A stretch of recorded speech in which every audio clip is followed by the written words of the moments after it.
Welcome to Wizard Team, a Black magical podcast for Black magical stories.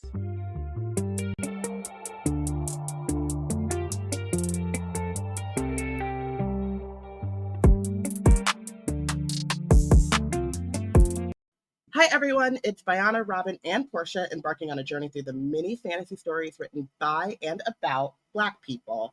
Today, we're reading chapters 28 through 30 of Bloodmarked by Tracy Deonn, also known as Why Does She Want to Hurt Us? We should call her the Devourer. Tracy, the Devourer of feelings. The Great Devourer. The Great Devourer of safety and all things lovely. Previously. And preview and post view of why the Robins got that sentiment, we can talk about what happened previously on Wizard Team. First off, Bree and Alice finally able to catch up after their being on the run, not on tour though. And Alice suggests that Bree uses her blood in her mom's bracelet to call on the Light of Vera because of her dream that happened with Nick. Bree also is able to help join us with dinner, but surprise, surprise. There's actually a demon party, and the person who's on the menu is Bree. The demon Kizia tries to eat Bree's aether and then freaks the F out when she realizes that she's not Scott. She doesn't have regular aether. She has special aether. And she's not like that other ether. She's not those regular people with aether. It's like a special aether person. You know when you go to like Thai places and they're like 1 to 10, scale of 1 to 10. Bree's ether. Yeah, no, is the spicy is a 10. Kizia was like, "Oh, I thought it was a 7. I thought this was a Americanized." Or I was gonna say, or it's just paprika and Kizia can't handle it. Smoked paprika. You don't want to smoke it. It just makes it does a little more. Yep. Raises the question of like, if there were other root crafters around, like with their, she freaked out about their aether too. Is it the special Arthur Rootcraft aether that she's freaking out about, or is it specifically the Rootcraft? Like she rarely runs into that. Like what is the thing happening there? Yeah. To get past that question, William and Sel come to the rescue. Jonas is still after he realizes that Kizia is incapacitated and like trying to capture Bree, he says he's gonna kill Bree instead. That's really like doubling down on his decision.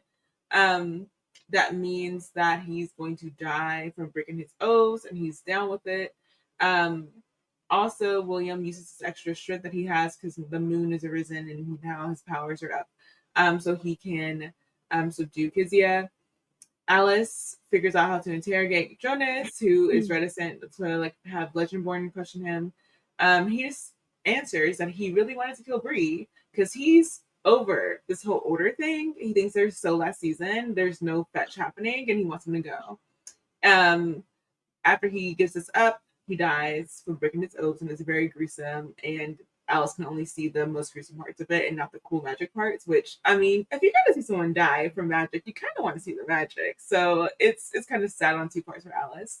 Then Sel and William interrogate Kizia, who says that Bree's magic is unregulated and that she doesn't want to get on the bad side of the Great Devourer, who wants to keep that sort of magic intact, but he needs to like be the one who determines Bree's fate now that she's come across what Bree is. And Sel kills Kizia, and then probably goes off on patrol afterwards. And William and Bree finally talk about Will's agony with Witty's death. And Will apologizes for his role in Bree's imprisonment. And Bree's like, please, like, you can't control everything. And now I will make the order rue the day they ever crossed me and my friends. I feel like this like section of chapters is just Bree talking a big game and realizing that she don't got it. It's not a game, little girl. The range does not have. You know, it's really funny. She's gonna do one thing, and then it's like, actually, girl, Sit There's down. a The limit moment does in one exist of for the you, Bree. yeah, there's a moment in the next chapter in which like her and Alice are like echoing each other, and that's just very much like when Alice was like, I got my knuckles, I know how to throw a punch, I'm gonna, and then I'll immediately was like, oh shit, what's that? Like, Maybe not. you thought you had it. Yeah. You were not prepared for what having it You meant. you're not actually trained in this. You don't. Yeah, and that's fine. I mean, it's not in the sense that like you're in danger anyway, but it's fine in that who could expect you to actually be able to do any of this? Right. You'll get there. It's like it's a fine attempt, a good attempt, even if you're just working with some humans. But you're not working with just some humans, baby. And we're not gonna play like you are. It's too late for that. Yeah. So chapter 28. So Bree's laying on the couch for William to heal her, and Sel sniffs the air and tells Will that she's bleeding internally. Both Bree and Alice are like gross, and then Sel's Because he like, says "That's not all the inside, which things I feel like is inside." she's bleeding inside. That sounds gross. Why do you know Yeah, that? you Why can are Also, you? isn't everybody? Isn't Right. everyone bleeding inside? Yeah. And like bleeding internally is like no, I know, like, I know. medical. You know what I mean? Like that's how you expect it to be said. Yeah. Yeah, as opposed to bleeding inside. And so then Sel tells Bree and Alice if they knew all the things he could smell and hear, or that's not all that he can smell and hear. And then Alice is like, ew again with feeling. And I'm like, girl, same. Because I'm very glad that I am not a Merlin or a Cambion. Especially because like I'm very sensitive to a lot of like, I don't have a sense of smell, which is nice. I always like find it, or I have a very bad sense of smell or like whatever, which was freaking me out a little bit when COVID started because I was like, how will I know? But my hearing is very sensitive. And I like will get overwhelmed and have like, what do they call those? Like breakdowns or whatever. Like, I don't know, sensory attacks, basically, especially with like hearing. So I couldn't imagine just walking around the world hearing everything and then like the inside of people and like then having to like figure out what those sounds are, what to focus on. That's the thing too. Yeah. That's like what really makes me like freak out. It's like not when it's like overwhelming a bunch of sounds and you can't focus on anything. So I think I saw on Tumblr and like, follow us on Tumblr at Wizard Team Pod. Somebody was talking about that particular like section and was thinking about the lodge and like, I mean, you just knew Rest and Felicity. and all the sex and grossness that they're having. No wonder he was out in the woods breaking trees. Like, what the and like smelling all of the different bodily like, because there's one thing about smelling bodily fluids, right? Especially like, Bree loves to get mauled by or like people love to get attacked by demons, but Bree loves to have some demon blood and gunk and stuff on her. This happened a few times. So imagining like other people who are actually out on patrol and stuff, like in the lodge, hopefully going to shower, but who knows? Post that plus the fornication happening, plus just like no wonder he was irritated all the time. I would be in the woods all the time. At least the trees, that pine scent. You're far enough away. If you break a few, okay. you really can't hear nothing. All right, you know what?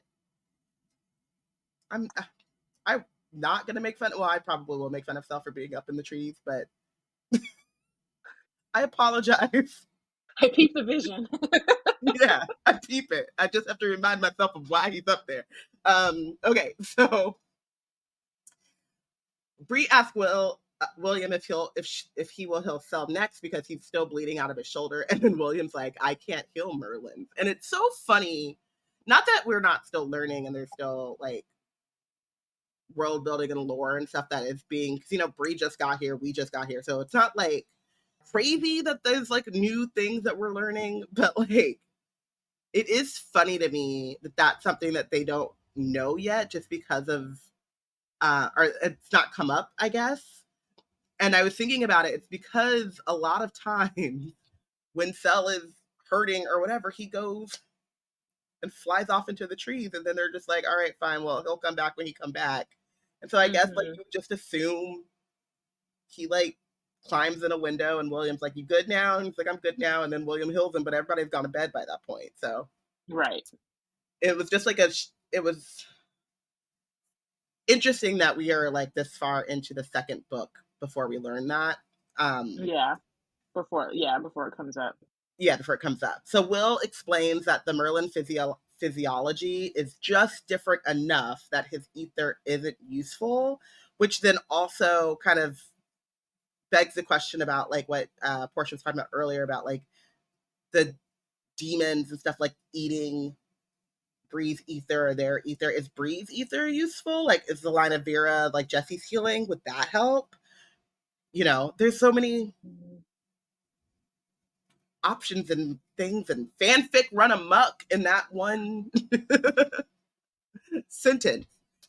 Alice and Bree keep speaking in tandem, which is very cute, but also like annoying Cell a bit, which is even cuter.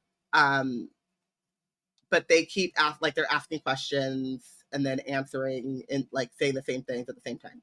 They're just in sync, besties. And Cell has gathered every knife and weapon like item into his lap. And Bree thinks, leave it to Cell to be comforted by a pile of sharp objects.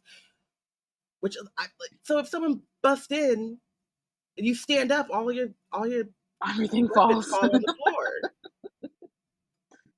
Why are they just gathered into a pile on your lap? You know, like, so there's this thing. Because they're, like she said, it's his comfort pile.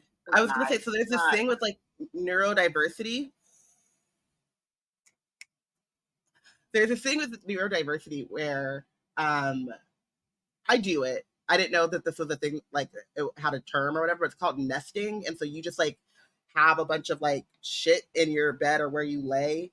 And it's just stuff that brings like a lot of people have like a lot of blankets and stuff. Like I will constantly, I thought this was like laziness or whatever, but I'll lay on like clean laundry. I just pile the laundry up and then move it over. I have all of my like electronics nearby, and I just have a bunch of crap in my bed when I'm ready to go to sleep. And then people are like, clean your bed off. And I'm like, I can't go to sleep without easy access to these things that I might need. And I'm just thinking about Cell's nest just being sharp objects and knives and shit. If it works, it works. But I feel like if you fall asleep and you turn over and you're like, why am I cut up? It's like, well, your nest is full of blades, swords, blades, a nest of swords. Giving the Bree is speaking. So as Bree and Alice are like speaking in tandem, that Cell takes it upon himself to be like, calls Alice an Unandig. Bree is explaining what that means to Alice, and then speaking some more Welsh, and Cell stares at her, and it says, she's figuring out like all these Welsh words, but Cariad, she still hasn't translated, and Tracy calls it a word in limbo. So he's like, oh, so you can understand Welsh, but we ain't talking about that combo we had. And she's like, no, I have no idea what you're talking about, man. No habla Welsh. She's so stubborn in a way. But they like, both are. It's both so of funny them, because he could literally just tell her. But we've talked about this already. But it's just like both of y'all are making this so much more complicated than it has to be. Like you're like, but you know, fine. It's like very them. It's like the ways that they're similar. So it's just funny. It's funny to read. It's so funny because it's just also like you said, like we've talked about this. They've talked about this. It just keeps coming up. It will come up again before this like string of chapters is over. Like, y'all, if you're gonna ignore it. If you're not, deal with it. But and it's such a contrast too between like her relationship with Nick as well, because I feel like they're much more open and like free with their like emotions and affection when it comes to each other. And like I get why Bree is not the same way with Cell. Like it's just not really given their history and also like his own nature, it doesn't really make sense. But it's just funny. They're both extremely dramatic. And I think too, it's like I feel like Nick would never, like you kind of said too, they're like more open or whatever, but I don't think that Nick would ever say something in a language that he knows she can't speak and then just leave it hanging. Like he would just like, except he might say it and then immediately tell her what he meant. But yeah, it just feels like, except the one time, but Cell is also involved in that one. So we get down to business. Cell has found Jonas's phone. It's a burner though, so they can't find he didn't find too much stuff from it. And suggests that they leave tomorrow afternoon, if not earlier. But like, yeah, they're not staying in the safe house. It is not safe. Just in case the broker comes looking to see if the hit went as planned. Because, you know, at what point is he not going to hear from Jonas, not hear from Kezia, and then be like, uh-oh, what's going on? And then they also talk about what this means in terms of like who else knows what who the broker is and what that like unfulfilled hit might, you know, cause him to think or bring up some like curiosity, which is like the last thing that they want is even more people curious about Bree. And so they kind of discuss like what Jonas's betrayal means for Bree, not only in terms of their stay at the safe house, but like within like they already know like in the Liege, what do we call the Liege order? The Liege network. In the Liege network, there are kind of like these two-ish factions that are pro-Regent, pro kind of like Legendborn.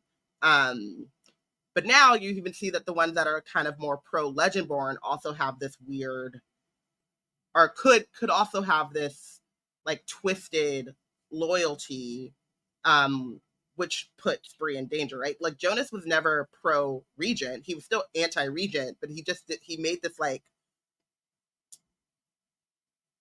that thing where you go so far in one direction that you've looped around and now it's a circle. So they have no idea. And so they just, but Cell says he trusts Gil. And then Bree is like, I trust Samira. So they do tell Gil, like, or Jonas. Cell calls Gil and lets her know about what Jonas did and kind of lets her know, like, they're going to move on, but doesn't, you know, they don't have a plan, but also he's not giving too much because it just feels safer for them to not know really where they're going either. And then Bree and Alice talk a little bit about what does that mean, you know, if Samira and Gil tell them that the people that were watching their parents they trust, but also told them that they trusted Jonas, like what does that mean about who they can actually trust and stuff like that. So there's just a lot of uncertainty. Who can I turn to? Exactly. Bree goes to the bathroom after this conversation to go clean herself up, and she's shocked by how beat up she looks. But girl, you've been through hell. Yeah, I mean, this is the same day that they escaped, right? They didn't go to bed and then wake up. No, they did, because she was in. No, they didn't. She took a nap. Alice, they took a nap. Alice got into her pajamas to took go a nap to on the plane. She took a nap on the plane. She took a nap on the plane, but her nap on the plane was blood walking, so she didn't. Right. Can she still? Does her body rest while she's blood walking? I don't know if We that's don't been know. checked. But her Definitely brain not her definitely brain. hasn't. But her brain definitely didn't. No. Girl. She's stressing You me have out. been through it. This is like I just want to note because she's watching about to go season 4 of Agents of S.H.I.E.L.D. All gas, no brakes. I just wanted to note that like she's about to do a wash day, and I'm like, I just put a note in here like, why are all her wash days so traumatic? Like she never has like a soothing little wash day. They're always like the worst kind of wash days, and their wash days are already hard. So it's just. And it's one of those. It's like because it's out of necessity. Like she literally cannot go. It's like, no, I have to do this, and I'm already super overwhelmed by literally everything. And on top of that, I gotta wash my hair. That's what I was gonna say too. Because like I've had those moments when you're like the other day when my last wash day, I'd pushed it a bit too far. It wasn't a traumatic wash day, but it was definitely like okay, this has to happen, but it wasn't super planned. Impromptu, but of my own negligence, I guess, or I just, I flew too close to the sun. But even when those happen, you're like, okay, that was on me. I pushed it too far. Right. Whatever. These are like, you're walking down the street and a bird shits in your hair. And what are you going to do? Just like leave it because you don't have a wash day planned until Tuesday or Wednesday? Like, no. You're like, well, shit. Yeah. Here we go. And she's also like not fully healed physically either. Like Will has been doing a lot, so he couldn't even really. He hasn't had a lot of sleep either. No, and he just was torturing homegirl and trying to heal her and trying to. So like he's depleted. He was like, I did the best that I could, but it's not. Now. Yeah, you're not bouncing back up and running a marathon. But also, she talks about the fact that like, because she's thinking, loving thoughts about Alice, that's her girl. Because she turns around in the bathroom and there's like all of her stuff. And she's excited because she's got these hair care products. One thing though, I will say, I don't think she washed her hair while she was at the Institute. But if she did, you're washing your hair too much. She notes that like she's been sleeping on a crappy cotton pillow. Yeah, she hasn't had a chance to do her hair. And she wasn't in the Institute. She hasn't been moisturizing it beyond like water. Yeah, she was asleep most of the time. They had her down. Right. But it's also like, even if you're not doing a wash day, right, you still want to like moisturize your hair, oil, keep it hydrated. So she hasn't really been able to do that, and she's been sleeping on a crappy cotton. So it's, it's time, and she's got some product, and she's, semi-excited about it, but too exhausted to actually like appreciate what's about to go down. And then she got to think about like, how am I going to do this in the face of uncertainty of like, we leaving and who knows where we're going to end up and what demon gunk I'm going to have in my hair before we get to the next shower. It's not really going to help, but it's like how I feel watching Love Island, where I'm just like, because they put all types of weird liquids during them challenges in them people's hair, and I just be like, you need braids, something.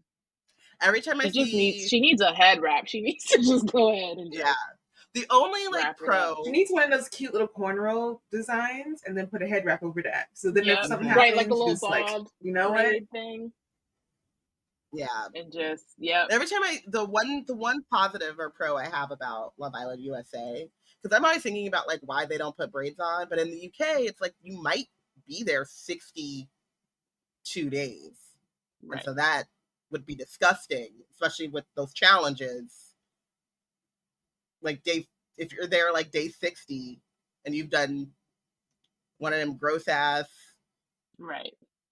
liquid challenges every day, nasty. So I'm always like, okay, I get why they're not in box braids. There's like one girl in box braids in the villa this year, and I'm like, good for you. Way to go. You're talking about things I don't know about, and it sounds disgusting. So that actually makes me have more reason to not watch it. So I was like, it's one of those things where you can like, you're like, this was created by white people who then were like, oh, we need to have diversity, but that doesn't translate into like the challenges and things that we do. Being thoughtful, like being thoughtful about that. Yeah. Also, and because it's not like you have to be sexy while you do it. Oh, you do really gross shit. It's actually you do really gross shit, or you just like launch yourself into a pool of stuff. And sometimes it's just water. Like sometimes it is just water or like dyed water or whatever. Dyed water, but sometimes it's grosser than that. And then, but also they're outside all fucking day, so like the sweat and you know what I mean. Even if you are just getting wet, you know. Anyway, and like, but I say all that to say, now I'm gonna watch Love Island and be like, wow, they're just getting demon gunk. Just it gives me the same kind of like. It really does. You're gonna say that you're gonna watch Love Island and analyze which hairstyle would be the best for the situation. But you know what? I've been doing that. We already do that. We already do that. I already. And then when they be having their wigs, because a lot of the black girls will come with wigs, and then you just be thinking about like they got to go wash that shit out. Well, technically, if they're wearing wigs, they have cornrows underneath them. Yeah, they do. Yeah, and they've also like the more recent seasons. I feel like because there are more black folks. I mean, and I'm watching US right now, but it's the first season that I've actually watched US. But for UK, you kind of see each year. It's like the black girls talk like or something. I don't know. It's like because they'll be coming out now. Oh, you got past it. Let me put you up on. Like I think it's one of those things where like at the beginning, it was always only like one of them, but now because there are more and because they're becoming more popular, they actually speak a little more openly about how they maintain their hair,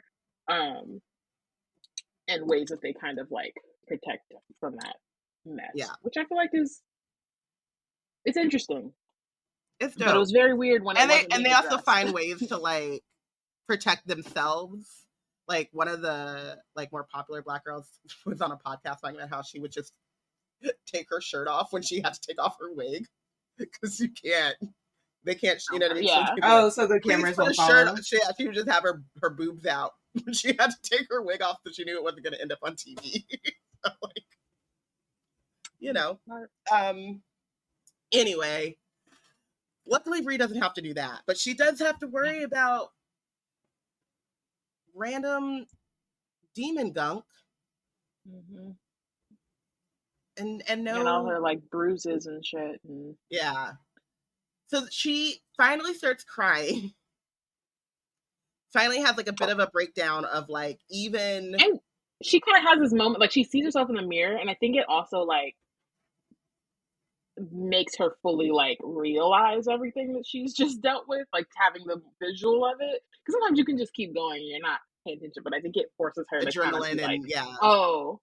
And like there's a part she like turns the light off, I think, after that, where she's just like, okay, I can't actually face it. But it's also too late. Like you faced it. Now you gotta cry.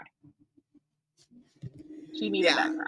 And she cries a little bit about like not just the stuff that she's been through, but just like all of it and what she's gonna go through, and how even someone like Jonas, who is not a regent, still thinks that the only way or the best way to like deal with this is to sacrifice her and kill her.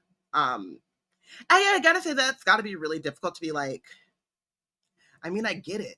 I do see what you're saying, but also then that means I have to die. Like, it's just like, cause you know, she's not like, we must protect the legend-born cycle at all costs. It's just more like, I'm the person that you're sacrificing and no thank you. And I think too, like she talks about it kind of honestly it feels a little bit like what you were saying with Alice, where like Alice thought she was about this life and then she actually saw what the life was and was like, oh, I'm not that I can't do it, but just like that's not, you know, anything that she's experienced before, so it's shocking and like terrifying. And with Bree, she talks about how like for the most part she's fought demons and stuff with the Legendborn. It's been like very like formulaic in a way where it's like we find the demon, we defeat them, we go home, like that kind of thing, and not having to like, and even the ones who want to kill her, it doesn't feel personal in the way that like Jonas wanting to kill her feels personal. So it's just it's a different thing. Yeah.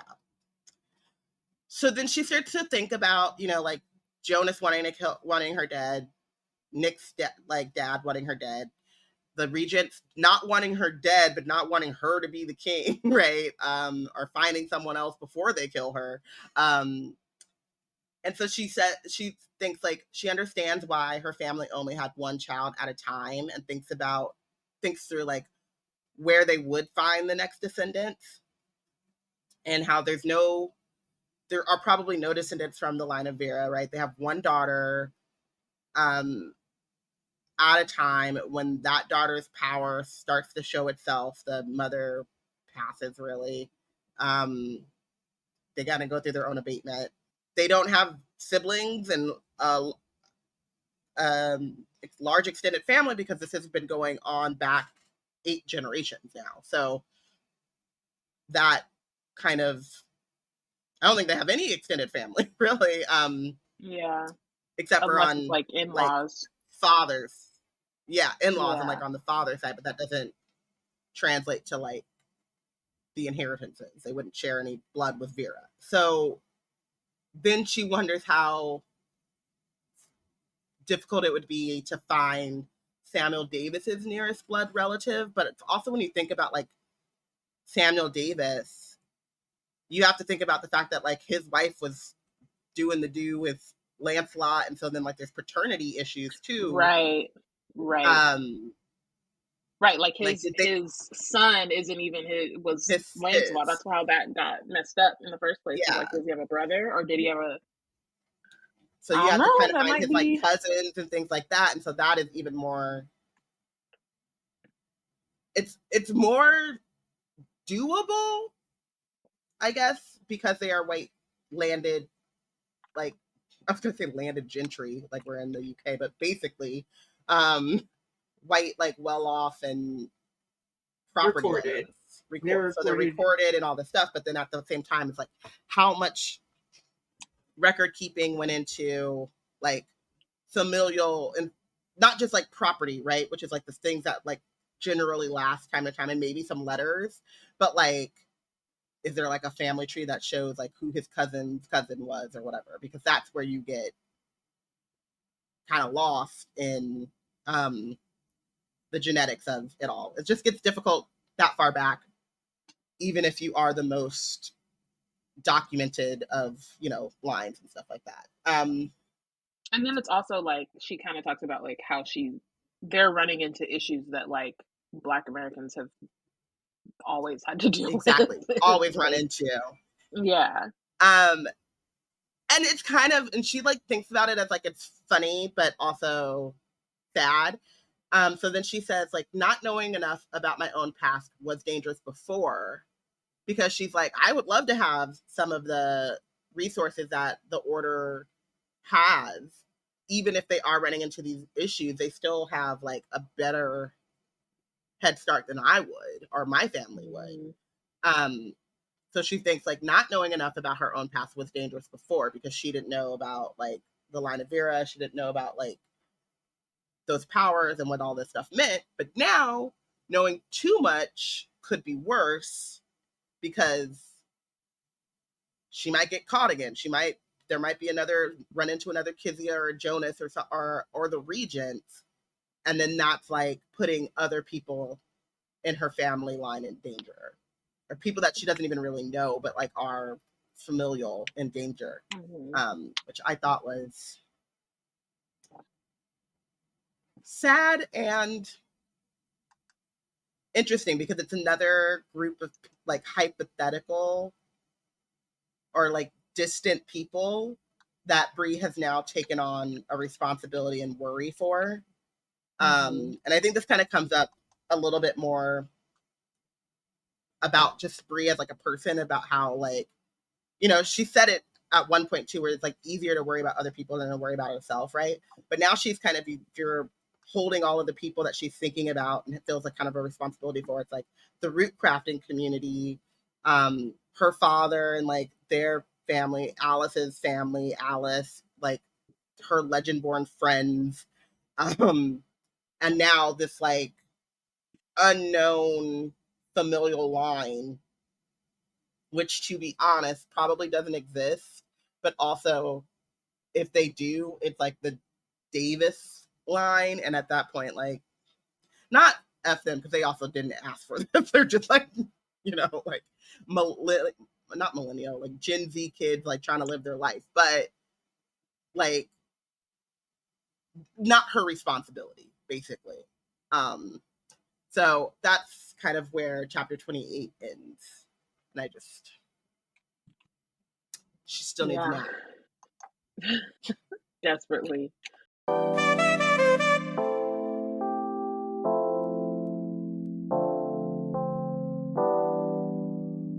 Wizard Team is part of the Black Nerds Create Collective, which provides content through the lens of critical and creative fandom. In B&C's Discord, you can not only find a channel dedicated to all things Wizard Team, but spaces to connect with other fellow nerds about stories across media, genre, and more. Join a group read, find book recommendations, and maybe even get the juice to write your own story. Just go to bnc-community.com to join. Here on Wizard Team, it's no surprise that we love books. We also love supporting the independent bookstores. With our bookshop affiliate link, you can not only get all the books on your TBR, but you can support indie bookstores and B&C at the same time. And if you're not sure what you want, that ain't no problem. Check out our The Plot Thickens list full of recommendations from none other than Porshèa herself. Head to www.bookshop.org/shop/BlackNerdsCreate to treat your shelves. Treat your shelves! Oh, that's nice. That's clever. Oh my goodness. That's clever.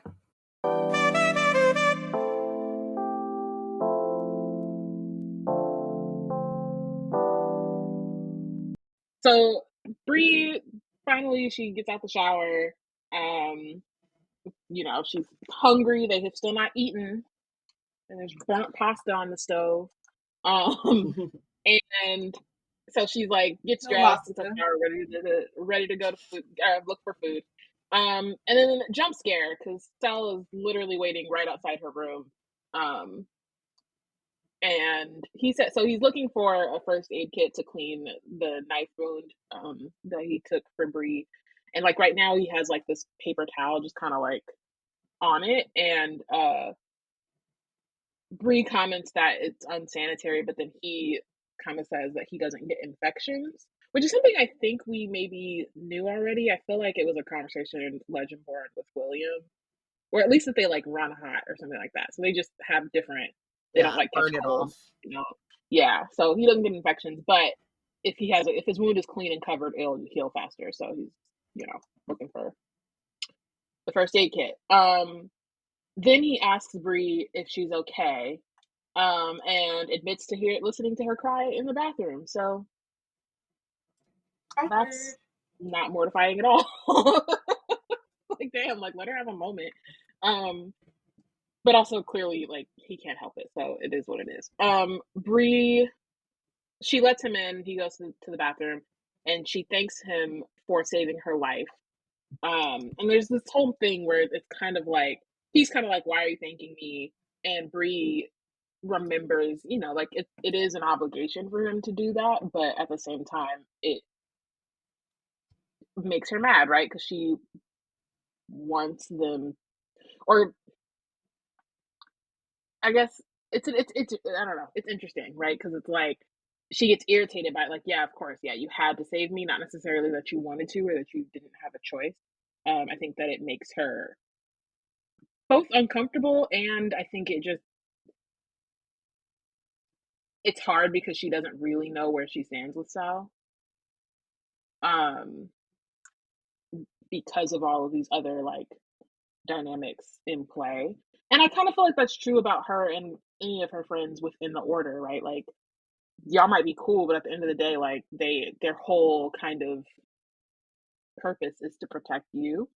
And it just like I feel like we see Bree kind of struggle with that dynamic a lot, especially at the beginning of this book. And especially in these chapters, I think she just has a hard time trying to figure out both how to navigate it, and then also like she hates that it's a thing in the first place. It doesn't help that Sel has, like, in the last chapter, has been talking about like whether she doesn't understand oaths because she's not oath, and like how he that's filling it and like how whatever. And so like there's a level of like belongingness of like that he's like pushing against, that she's like feeling like related to that, like she's responding defensively to that. And there's also the like if they're budding love thing that they're kind of like brushing up against. Like, are you reacting in a caring way to me because you're obligated to, or are you reacting in a caring way to me because you actually care about me? And that's the dynamic that's really interesting. That's gonna and the tension in this chapter talked a lot about Love Island. Off the charts. We've talked a little bit too much about Love Island. This is partially because me and Bayana are both like binging the USA season for the first time, and good season. If they don't get those two messy asses in a costume or something and recouple or something, it's just like, why is this? Recouple. Can I pull you for chat? Where you want to go? Let's go to the bathroom. Let's go to the fire. Like, y'all. Why is the drama so dramatic? I mean, I know why. I know, yeah. But if you ever wanted to forget that they were teenagers, you can't. No. I feel and so Bree follows him into the bathroom, and then she also like brings up his obligation to Nick, which is just like she's ask me if his head's turned. Could his head be turned? Saying, I understand you want to get to know us both, but can you just keep me in the loop and just let me know what you decide? She doesn't want to be second choice. So she asks him about like how he's doing with the oath. He lies. I should say it different. He lies about his oath and says that he's doing fine and that the oath of service is still in place. And then again, like Porshèa mentioned, like he talks about like how she doesn't really understand like his oaths, but then she kind of admits or lets slip that she still has not oathed herself. And Sal is surprised by that and is like, well, what about the right of kings? And then she lies about whose fault it is that she did not complete the right of kings, by blaming it on the regents instead of like admitting that she was like, nah, I'm gonna do my own thing. They had a Megan Thee Stallion moment, the "Both Ain't Crap" song, where it's like, I guess we both like, he lied to me, I lied to him. Literally, I guess we both hate shit. Literally. So she then kind of asks him about like what he was doing when he had like fleed the mage guard, because again, like they have not. It's the craziest thing. It's been a lot of chapters since, and I feel like we kept saying this like for Legendborn too. It's like it's only been 3 days or whatever, but like so much has happened in like this day, but they still haven't talked about what happened when he was like imprisoned, or before that, after when he saved her and Lark from that demon, and then got like, you know what I mean? Like they haven't discussed any of this. So he tells her that he hid out in his mom's cabin. And at first Bree takes that to mean that he found her, but he's like, nah, he had gone to search the cabin after the Ogoth to see if she was there, and he already knew that it was empty when he went this time. And there's like a lot of resentment that that's like very clear that he carries about this, especially the fact that like Bree is the one who knows that his mom is alive and like saw her, even if she was mesmered or whatever. Like clearly his mom and her mom were cool, but his mom never like thought, or for some reason doesn't tell him that she's still alive. So he has this resentment about like, she's around, but she's not, you know what I mean? And she's keeping her distance, and for what reason? He's very Tiffany Pollard about it though. He's like, so look, I care because I don't. Right. Like, it's like you do, but we all know you do. You do care. Very clearly, you're upset about it. Yeah, like he's clearly upset that she didn't leave like some kind of clue that only he could figure out at the cabin or something. He's like, I went through all the things at the cabin and I found nothing, but I don't care. Like, so it's fine. I don't care.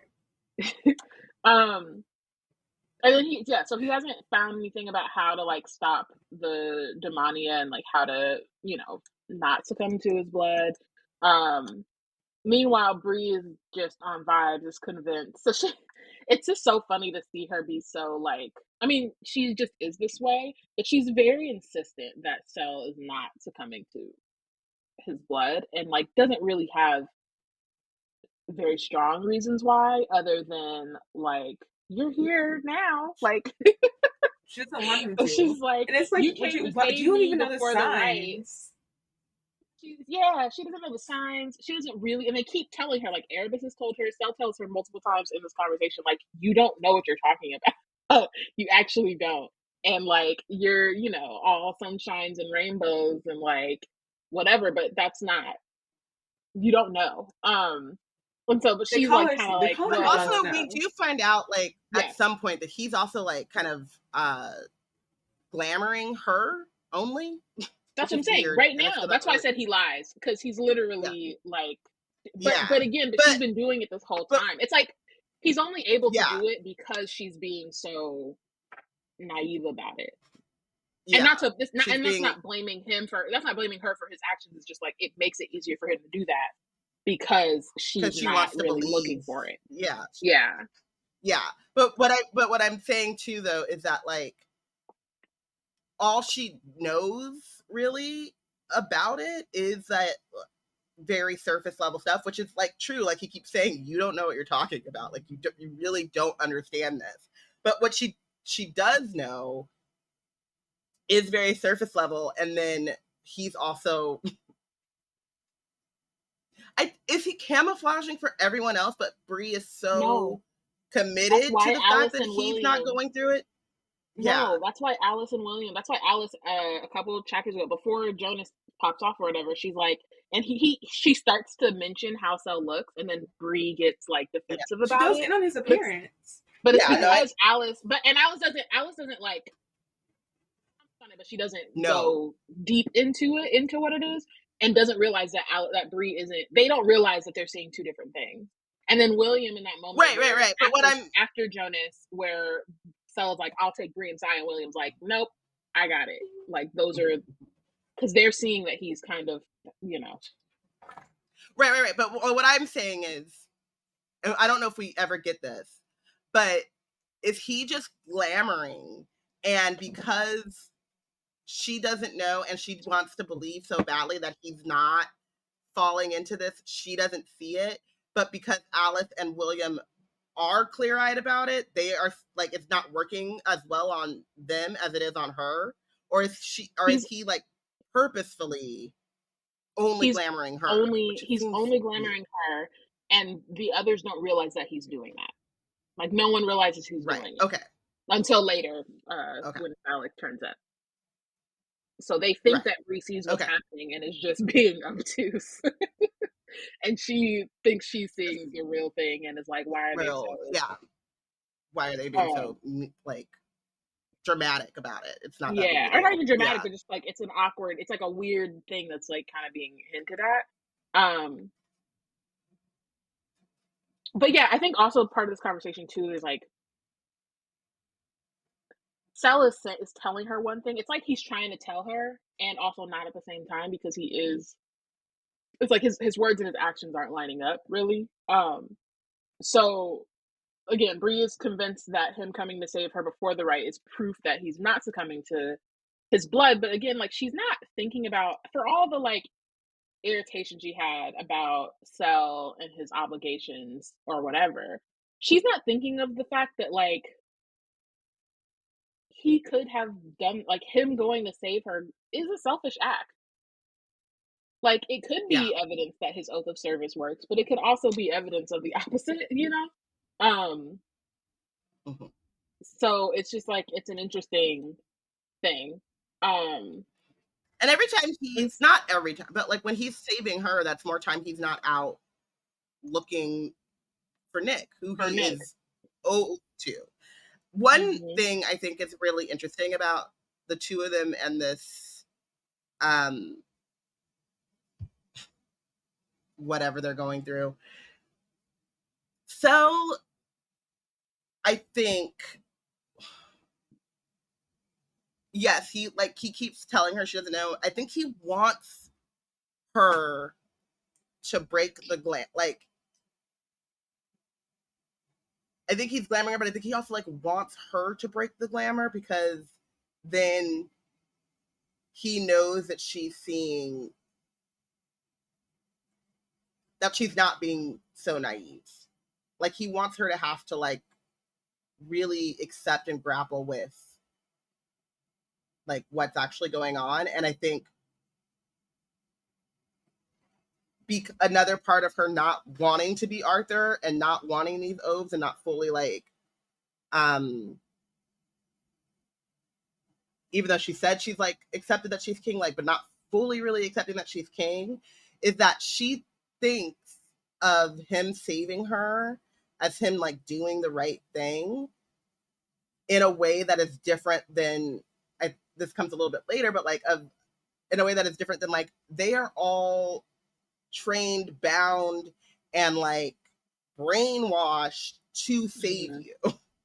It's not a personal, I mean, it's partially personal, but at its core, not a moral thing. It's and it's not a you, Bree, we're friends, or I trust you and whatever thing. It's not as much that as she wants to believe it is. You're Arthur. You are Arthur. We don't save you. This whole thing falls apart. So, in the way that it felt really personal with Jonas, she's also taking this to be really personal with Sel, when she should kind of take a step back and be a little bit more holistic about it. But that's also because she, Sel gives her the tingly bits. I feel like that's the theme of this episode is Bree takes shit personal. Yeah. She's taking everything personal. Yeah. So more, speaking of selfish in a way, so he's trying to bandage his arm, but because he has this shirt on, he's having a hard time. So he just pulls it off. And Bree is looking respectfully, She thinks to look away, and then she's like, well, then why would he have taken his shirt off in front of me like that if he didn't want me to look? But anyway, has some Girl Scout training. She could be helpful. She's perceptive, to an extent. Yeah. So she does. So then she brings up Nick again, and she's like, "We'll find him, and then you'll be fine." And Sel basically calls her Jon Snow. She's like, "Look, you really don't know what's going on here."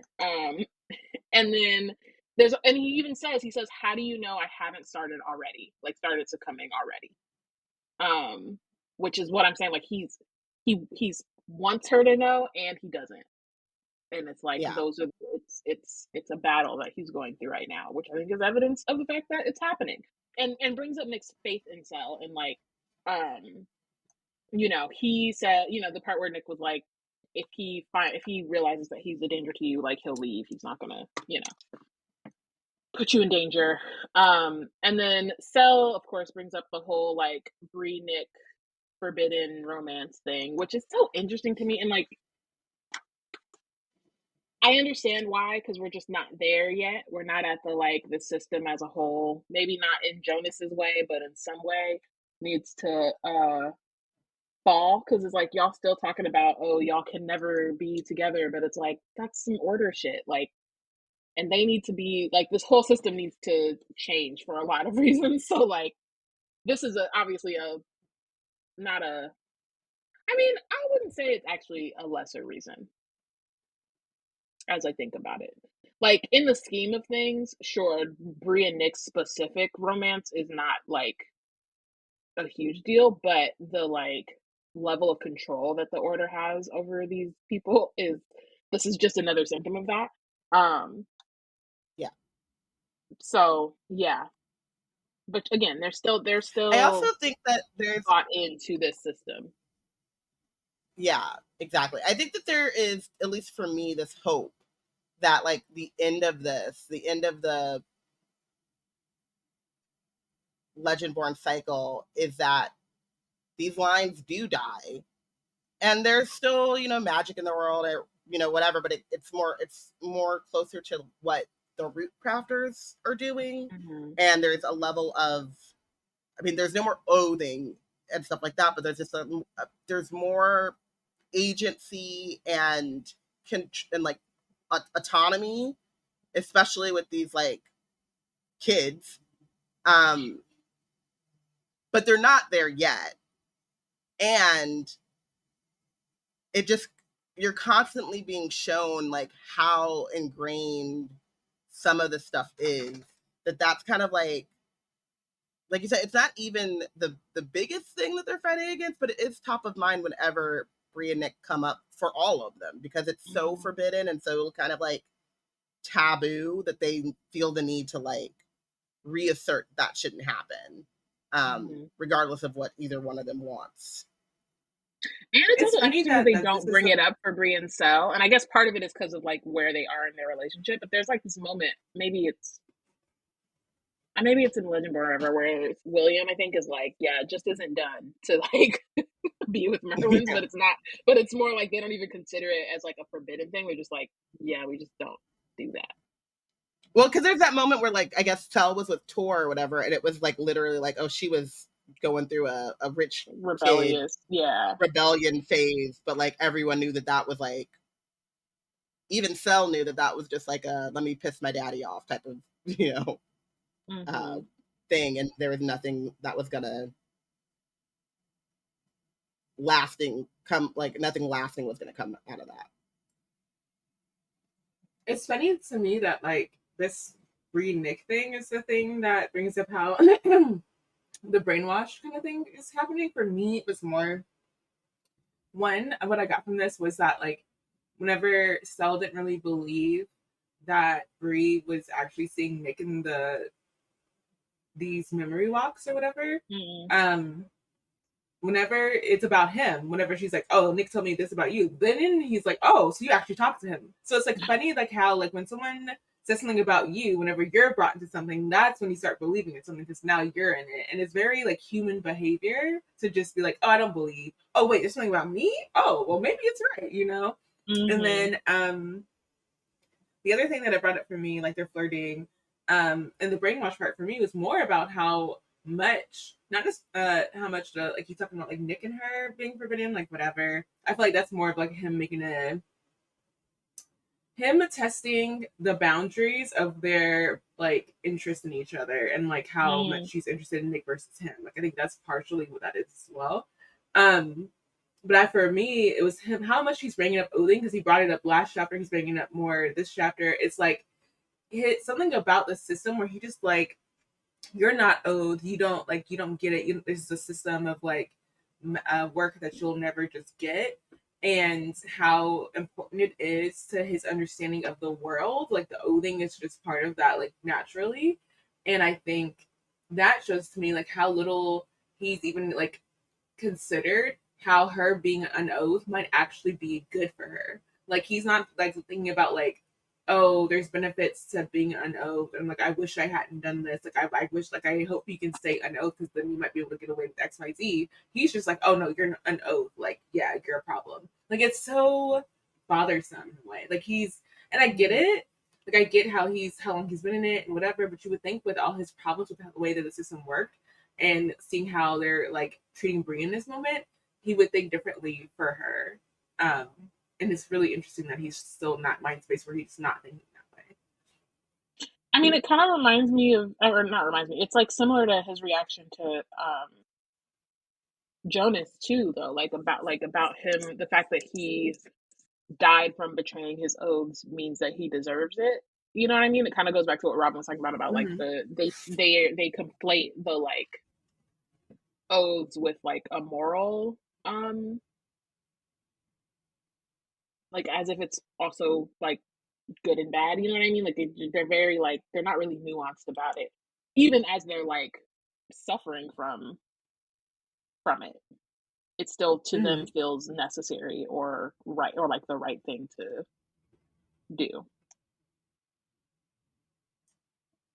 Yeah, that's really because interesting. that idea of sacrifice is central to the work of the order. So yeah. It doesn't count as much so if then, you're not. Yeah. Hurting. Okay. So Sel is struggling to tape his wound because he, you know, sometimes you can't be putting tape on a damn. It's just hard, you know. It's logistically, you only got one hand to do it. It's a difficult situation. So so Bree says, it's so awkward. I can't watch it without secondhand embarrassment. I step forward between him and the sink without thinking. Let me do it. I take the roll from his hand and realize a second too late that we've both frozen in place.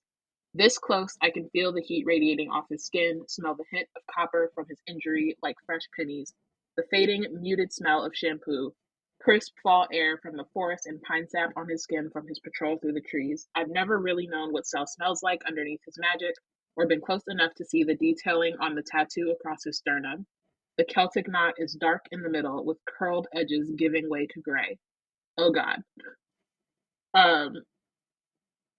My gaze leaps to the top. I just read my first Omega verse, and sorry, and the knot.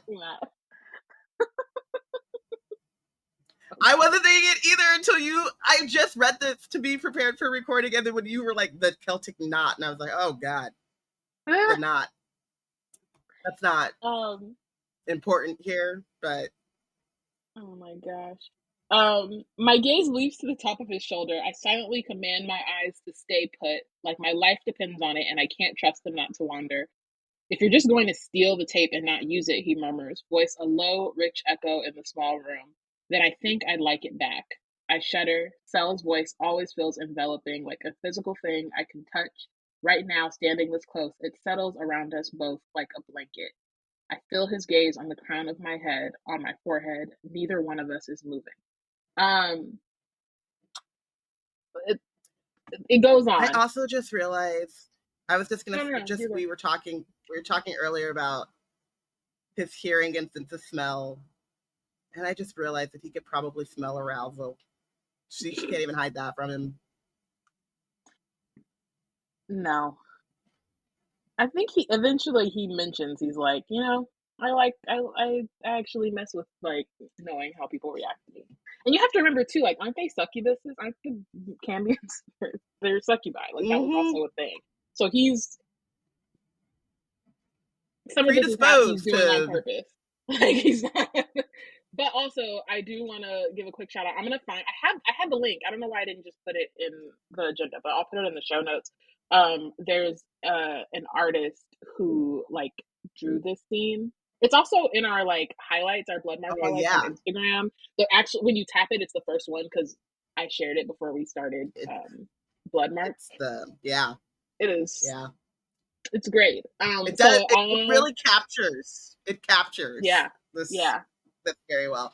So I'll link also it in just the a quick. Actually, is because he's a boy. He's an incubus. Oh, sure. Yes. One of them. I don't know that lore. Or I'm not up on that lore. So thank you for that. Okay. So then on page 272, really quick. So this close, I can see the pointy tips of his fangs. I feel an inexplicable urge to touch one, see if it's sharp or dull against my finger. Sel's amusement skips across my cheeks. See something you like? He'd seen my gaze wander to his mouth and let it stay there. Let me inspect him. Hot embarrassment wraps around my entire throat nearly as tightly as Kizia's hand. Just curious. Your canines are words, Bree. Find them. Use them. Not as big as his brow shoots up. I mean, not as long as Jesus Christ. Not those words. So she's having a whole thing, but she lands on your teeth look different today, and this is like the one little hint that he is definitely changing, right? It's like his glamour slips a little bit, but she's so like caught up in the moment, I guess, that she doesn't peep that that's what happened or what is happening. It sounds like Goldilocks, like what big teeth? It Not Goldilocks. literally, Little Red Riding Hood. What big teeth you have? But it also, like, whenever you're talking about self-glamoring and him wanting her not to see, like, wanting her to accept him as his more demon self, but also afraid of her not, so therefore putting in the glamour. It's very much giving like he's like the beast, and he's hoping for her to like accept him in like the way that like Beauty does in Beauty and the Beast, but he's afraid that because she met him in his princely form that she won't. So he's like keeping up that princely form. But what I enjoy the most from this physical interaction between the two of them and how close they are is how whenever Bree is avoiding looking at him or whatever, he won't let her. He's like, I won't let you move away from what's between us. And that's very intense. When you're like trying to deny your feelings for someone in a way. And it's really interesting that he's like played this game of like being okay with like them being in denial for their feelings for each other for a minute, but now he's like, no, like I'm not gonna let you do that at all. Yeah. He's putting this like pressure on her but again, it also kind of has to do with like he's having this moment, right? Because he's also very like tightly wound most of the time and is like very like he doesn't just go around trying to seduce her, right? But he's kind of in this moment, he's enjoying himself, and yeah, and just is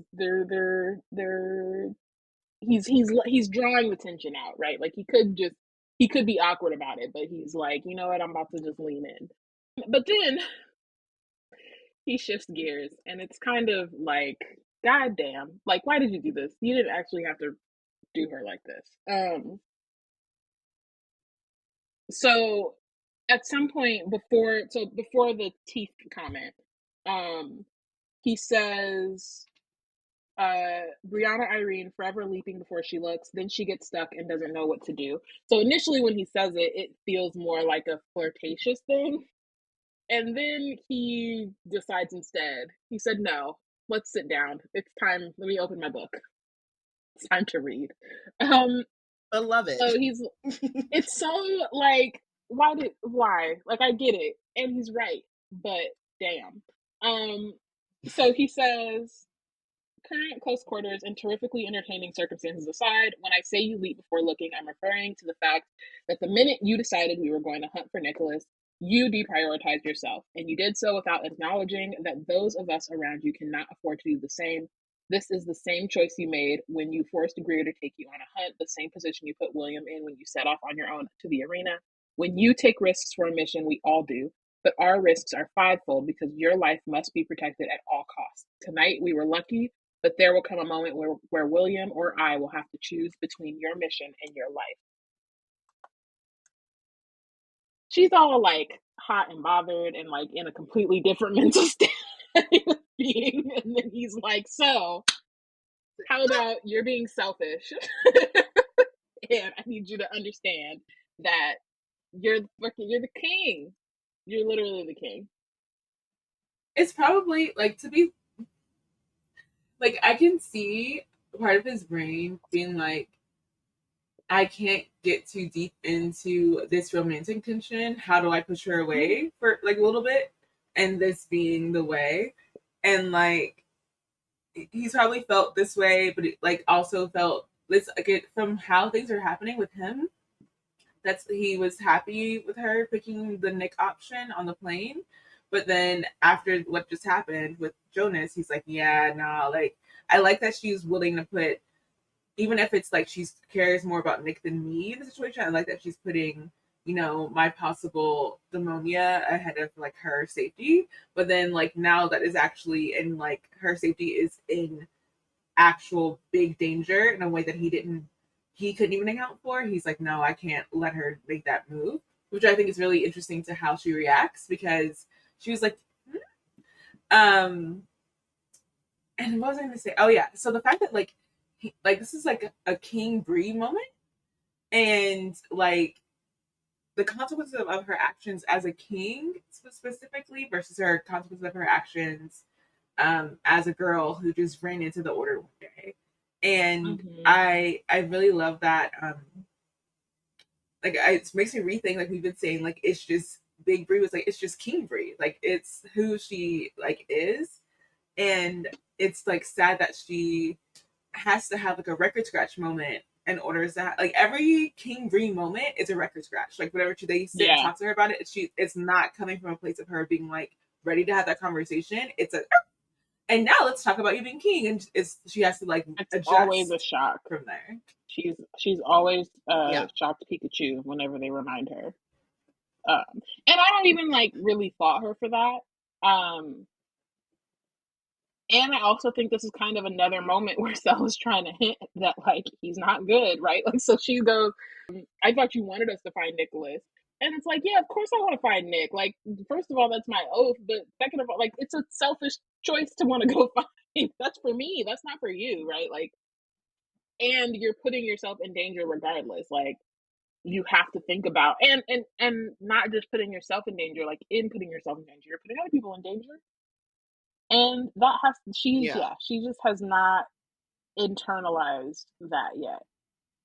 And I do think Cell is the right person to tell her, even though she's not going to get it right away.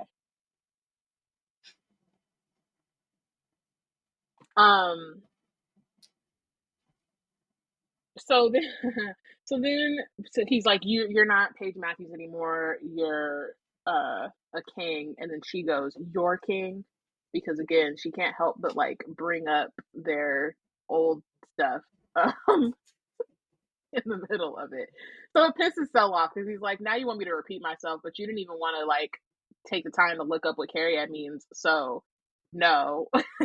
So they have the conversation is so interesting in that it like, and we see at the beginning of the book, like they're kind of stuck in this like argument that they haven't fully hashed out, and this is kind of like the moment where they get close to doing so, or like the closest that they have to doing so. Because again, it all stems like whether they like whatever their like connection is, like there's still this big elephant in the room, which is that Bree is the scion of Arthur, and Bree is kind of determined not to acknowledge that. Whereas Cell is like that kind of is in his mind, it's the only thing that matters. I quibble with that, but like from the perspective of someone who's been in the order his whole life, like it's the only thing that really matters in this moment. And for Bree, that is not really a thing that she even once, let alone can really understand at this point. So yeah. But the convo ends because Alice is on her way with food for Bree. And so Bree leaves the bathroom so that Sal can like finish with his bandaging or whatever. And she just is like having this moment of like guilt and crisis because she's like feeling very conflicted about her feelings for Nick and Sal. She's like, just this morning I was like, you know, blood walk kissing Nick, and now all of a sudden I'm like having all of these feelings for Sal. I'm like, what is this? Alice kind of turns up and Bree like hurries her away from the door because Sal could obviously overhear them. And so she kind of like explains what happened. And Alice has this quote where she goes, "Only you would have boy drama the night you almost get murdered by a bloodthirsty demon. Part demon boy drama, even." I know, like, I know Alice is tired of her. She's so sick of it. Can we focus on one thing first? She's like, can I make some overly cooked pasta, some bad pasta, and go to bed? I've had to bathe, put on my pajamas. Now I got to wash my pajamas, bathe, and put them back on, and I still haven't gone to sleep yet. And you over here with boy drama. Like, girl. Nah, but she also wants to like, She's like, yeah.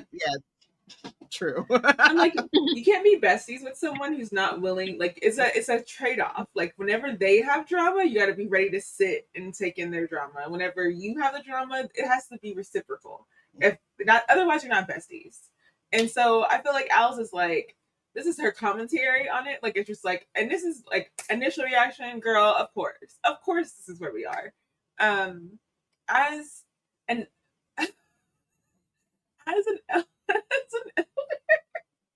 as someone who is not 16 and who has lived through... An elder is crazy. It's crazy. I was trying to understand why you were laughing.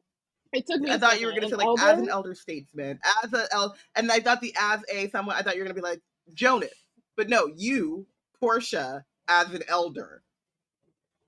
What the hell am I? Not an elderly, just elder. Just elder. I'm older than 16. Not an elder, just elder. An elder to as someone who has been there and past that and has reached some distance from it. I put a moment of levity and reflection in this moment because I feel like part of the guilt that Bree feels is your typical love triangle guilt, which is 100%. Should I be loyal to the guy who I can express my feelings to, that I know that I've liked as soon as I met him almost, or should I feel conflicted because I'm entranced by this dangerous guy who as soon as I met him I just wanted to follow him around all day. Like, I just feel perturbed. I love his smells. I love the other one's arms. I don't know. And as someone who's been through life and plenty of love triangle books, I just like, if I could speak to Bree, I'd be like, Bree, girl, you're 16. You gotta be loyal to nothing. Keep it moving. If you have feelings for one boy, follow those feelings. If you got feelings for another boy, follow those. Go where your feelings take you. Just make sure everybody knows what's happening and have a nice day. You're 16, girl. You're not freaking 40. You don't have to make no lifelong decisions. Even if you're 40, it is what it is. As long as everyone's up front and no one's getting hurt, keep it moving. I semi-agree with that, but I also must say that, like, again, with the Bateman, they're 16 is like, Sure. middle age. Damn. That's not funny. So, even if she were 40, I would still be like, girl, it's like when people are like, when are you gonna have a baby? And then you're like, what? And then you're like, well, the window's closing, and you're like, that is true. That's unfortunate for the window, but however, yeah. That's unfortunate for the window. It shouldn't be the only, it's not the only consideration, of course, but time is limited. That's funny. Unfortunately. And especially when you're the sad part, that's what I hope to dispel. I hope the millennials, if we're doing anything for the younger generations, is that we're dispelling the whole like adulthood myth that we kept getting whenever we were growing up, is that like when you're 25, you should have attained this. By the time you're 30, you should have done that. Like, I hope them seeing how millennial lives are not at all bad has like helped dispel that being part of like Gen Z and Gen A life, because like, baby, sorry, can't. I hope you don't have to, like, I hope whoever's pressuring you can show them TikToks from like, this is a broke millennial with no house at 44. No like, house. Leave it alone. We know you're lying. Like, stop it. Okay, so the next morning, Bree wakes up panicked. Her body is still not fully like aware that she's no longer in active danger. I won't say she's completely safe because we've already determined the safe house is not that. But she calms herself, taking deep breaths, just kind of mentions it's like a tactic that Patricia taught her. So we do, there's still some therapying happening among the graveyards and memory walks. She turns to the nightstand where there's water, the burner phone to call her dad, and then supplies for a blood walk. So Alice is really like taking care of my girl. Even before, I don't think I mentioned, when she got out the shower, she saw she had like, Alice had already laid out clothes for her. So she's just doing her best friend duty. So Bree calls to Vera's line and says, show me how to use our route to strike first. So we see Jessie, who is her, I think it's great grandmother, where she's like practicing root in her dorm room while her roommate's away. And then the next day she's at her job, and it's not clear whether it's a demon or a Merlin in the scene, but it's definitely Erebus. So, you know, we know it's the demon. It's him.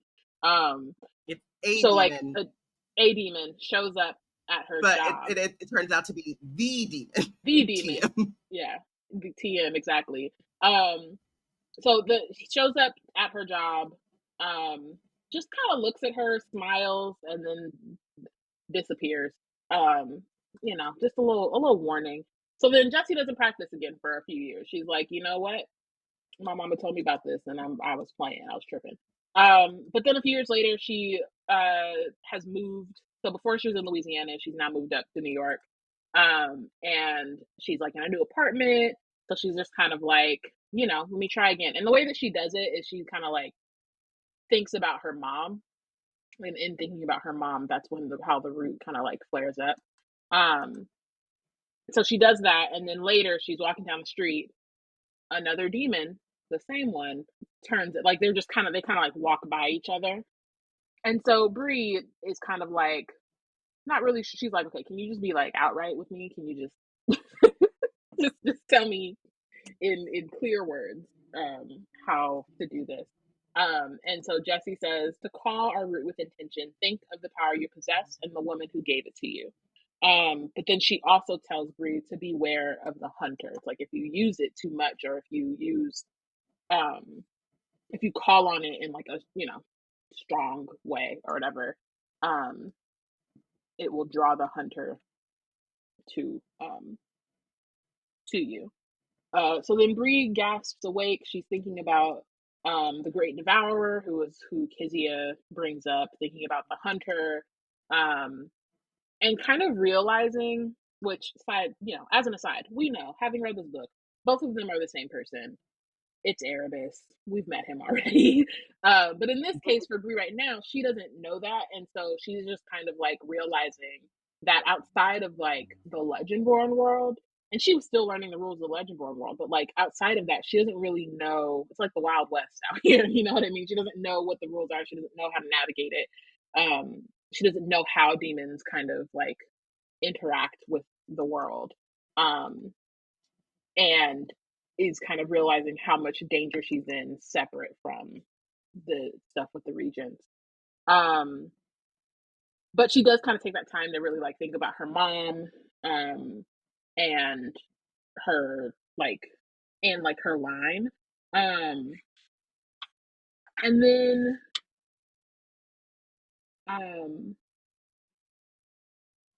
then like, she kind of like, she doesn't fully call the root in that moment, but she just kind of like feels for it. And then she calls her dad, finally. Which he scolds her a little bit for taking too long to call. Which it's only been a week, but I'm just like, what a week it has been. And she obviously can't really go deep into it, but she's just kind of, you know, just saying she's good. Kind of explains that she's not going to be able to call very often and blames it on exams. And then her dad tells her about these like new employees she got, which is Lissa and Ophelia. So she's like, you know, comforted in the fact that like he's safe, he's being watched, even though he doesn't know it. And then before they get off, she asks for an all-purpose pep talk. And then he just kind of like, I don't know if that was a freestyle or if he was like, I wrote this one down, but he says, knockdowns happen. People say ready. It's about, yeah, he was ready. The knockdowns happen. People say it's about getting back up again, but I think it's about how you head back into the ring. Make the how count and do it on your terms. That's what matters. So Bree takes that and she interprets it in her own way. Dragons protect what is theirs and burn the rest. And then she's like, all right, I know what we're about to do. I got an idea. It's about to work. We're about to make this happen.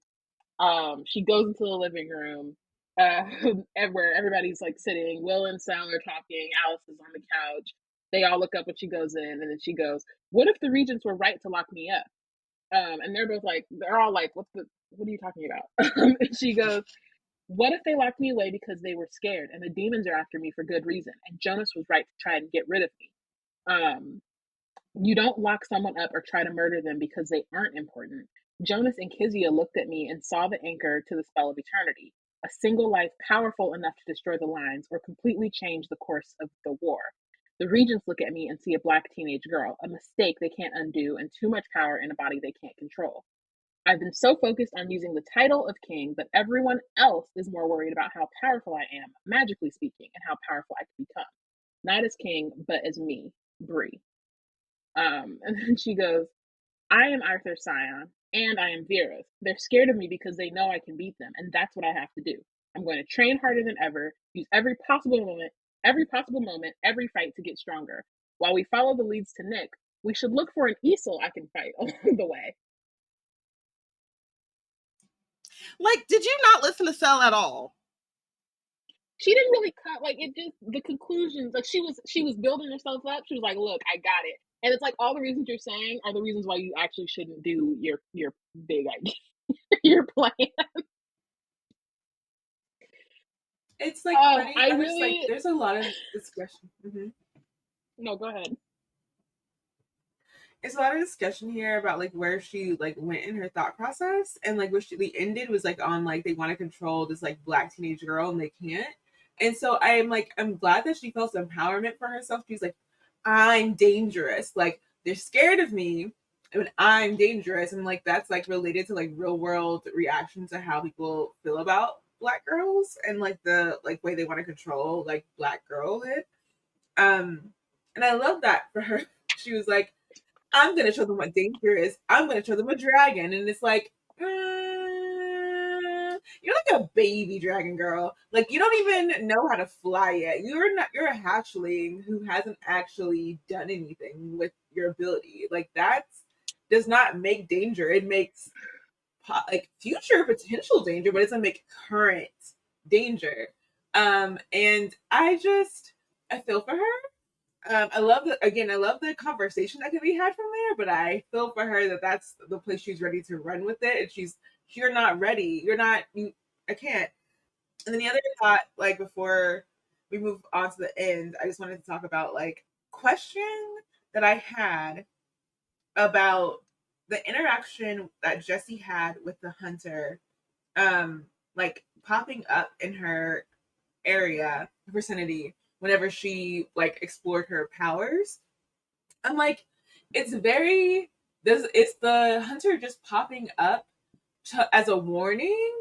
Can they actually not really sense her actual location? Like, why are they not like running up on her and like trying to like take her aether if that's so attractive to them? And it was really interesting to them. Like that feels out of character for the hunter to know that this person or that the signature exists, having tracked them down twice, but still not be able to like see them. Like I was still trying to make sense of that. I think if I remember correctly, it was Erebus like checking on the oven just to see if the food's done yet, because he's the one who bloodmarked the family, and so that he can like take their power later. I think that's kind of what they explained at the end of the book.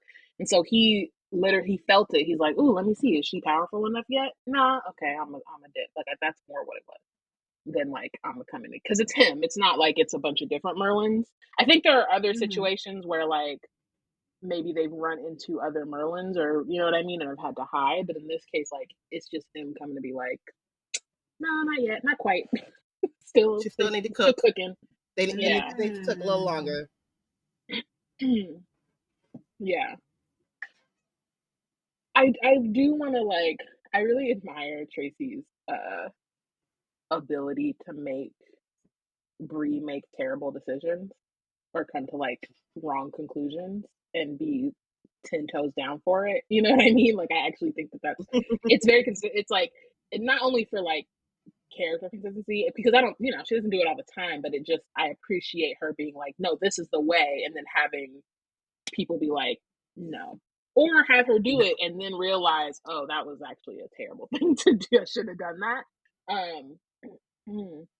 Yeah, that's also something I wanted to say. even though homegirl is really the thoughts were not quite. I live But she's been the idea. Sorry. I just love the idea of like Bree kind of Kool-Aid manning into a room and then being like, that's what you got from like A to B equals Z? Like how did you get from there to there? And like you said, yeah, standing 10 toes down in it, but also just like, I love the reaction of everyone in this room when she's done talking. Of just like, right.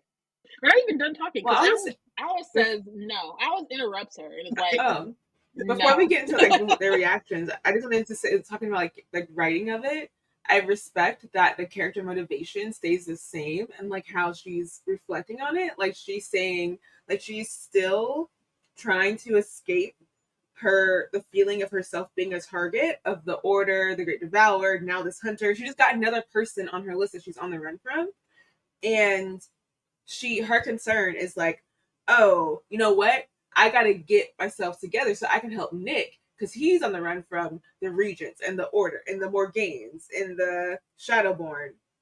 And then, so I'm like, it's really like she stays on the same line of thought of like, I'm going to distract myself from my own issues and why I'm on the run by thinking about why someone I care about is on the run. And that's like part of her like motivation and fuel for being like, I'm going to body up. And I just love how like everyone else is like, you're still not getting it. Like your distractions are not going to distract us the way they're distracting you. Right. Yeah. And she has not internalized what Sel was just telling her last night. She got too caught up in the like, oh, why am I feeling this way about it? It's like, girl, did you hear what he said? Like, that's what I was saying. I'm like, how did you get that?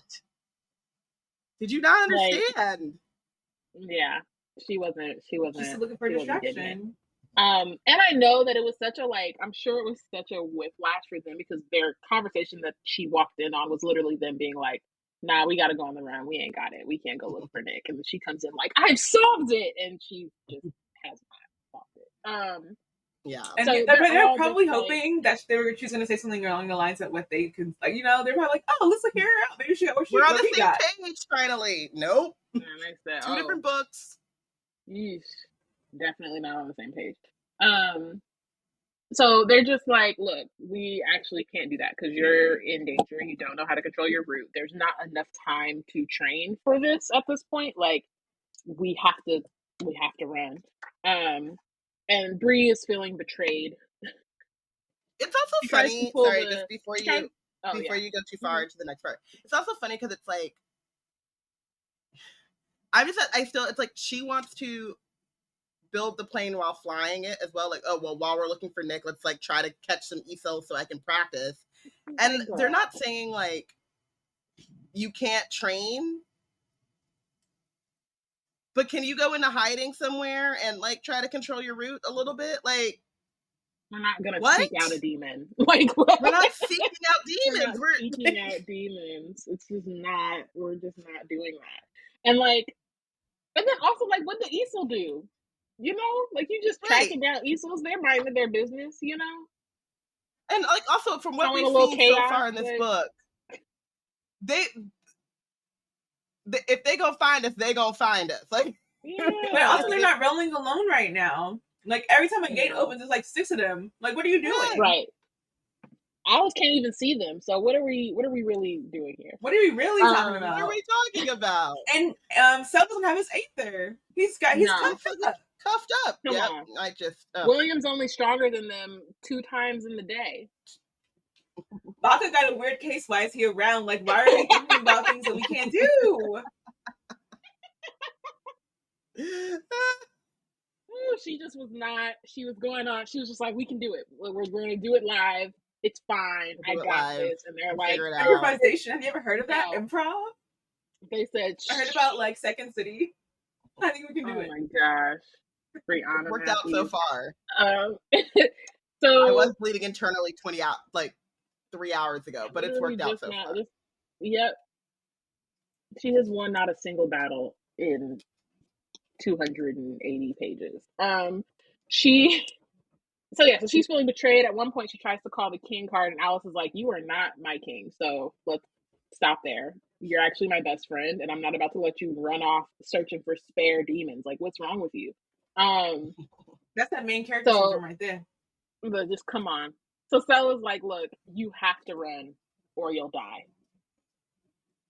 And then that's where we end that chapter.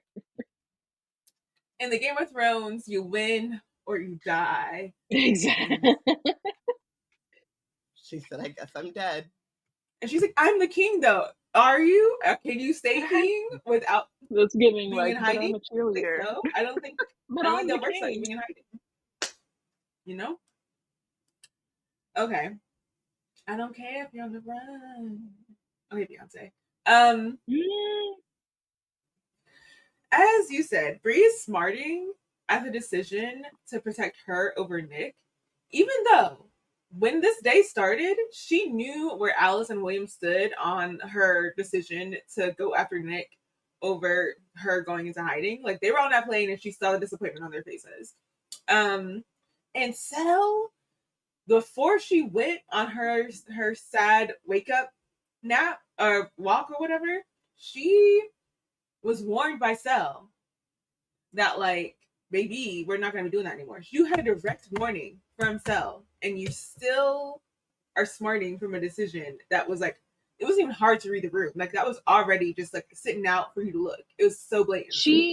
It's so interesting to me how she's like really uncomfortable with the like interesting, but like I do kind of get it, right? Where you're like really uncomfortable with this power you have with, like, again, we kind of likened it to adulting when she was asked to make the decision before of just like not really feeling like you should be in charge, but then once it's established, being like, okay, yeah, I'm in charge, I'm grown, I got this. Like, that's kind of, she's like doing that back and forth. And in this case, they're like, you're not grown. You don't got it. And so, like, part of the indignation comes from the decision feeling so empty without Bree's input. Like, she's really sad that, like, even though they, like, all of their, they each gave her reasoning, and then all is sound logic based on field experience about what like what they have and what they don't have and how they're outmanned and outgunned. But she is emotionally like insecure and like feels like this longing to belong and like hold power, and being left out of the decision making is hurting her. It's hurtful. But it's like, they were hoping you had arrived at the same answer on your own, and you came in still swinging for the fences, and they're like, girly. And I do also get the, like, not even disappointment, but like the whiplash of like coming in thinking that you've solved it and like being ready to be like, this is the thing, and then immediately like hitting, I think she like it's like hitting a wall. Like, and not really and like expecting it. And not even Alice could be like, well, I see where you're coming. Alice said, no. Yeah. Immediately no. Immediately no.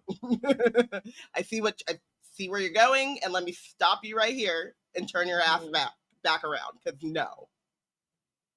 no. So like, and no one is even We can find an equal. William, no. It's so funny. No. Find an equal. A lot of this. I need to see you do this. Find an do equal. This. Do this. Don't do this. Or even this. Don't even do this. Don't even think. Just listen.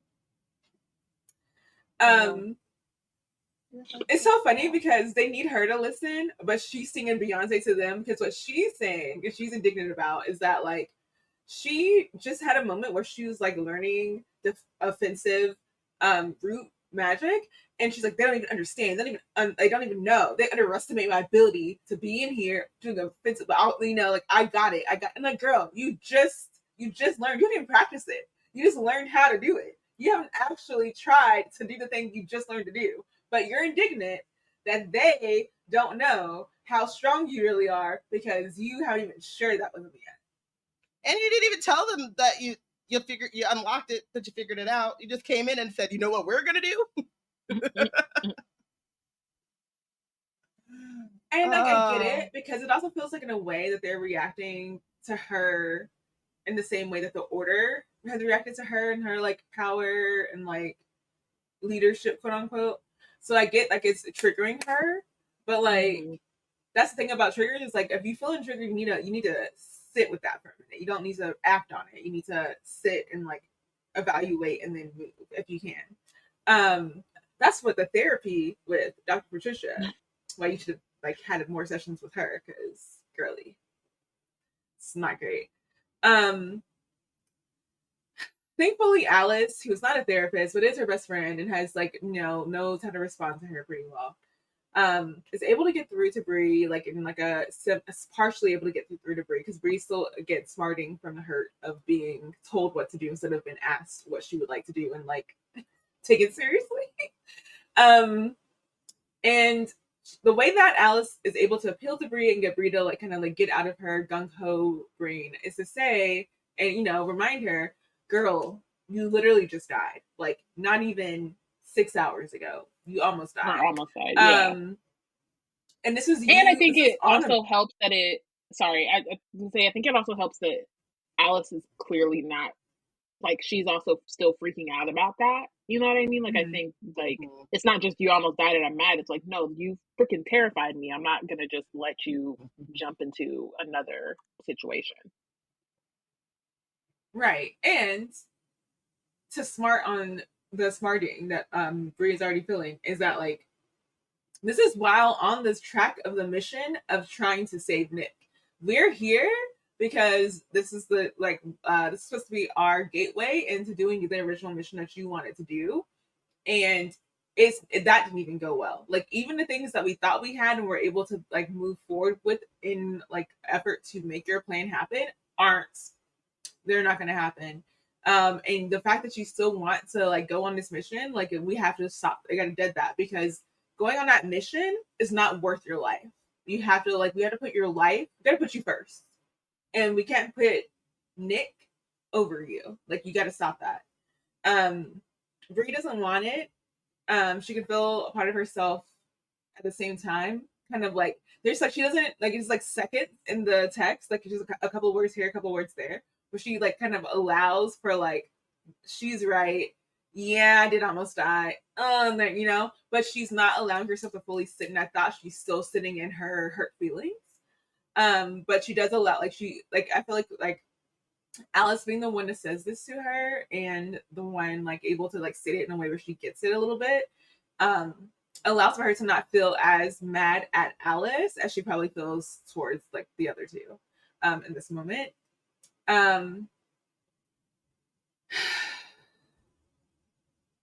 Sadly, both Bree and Cell have had like a little outburst, and do I want to? We have time for this outburst.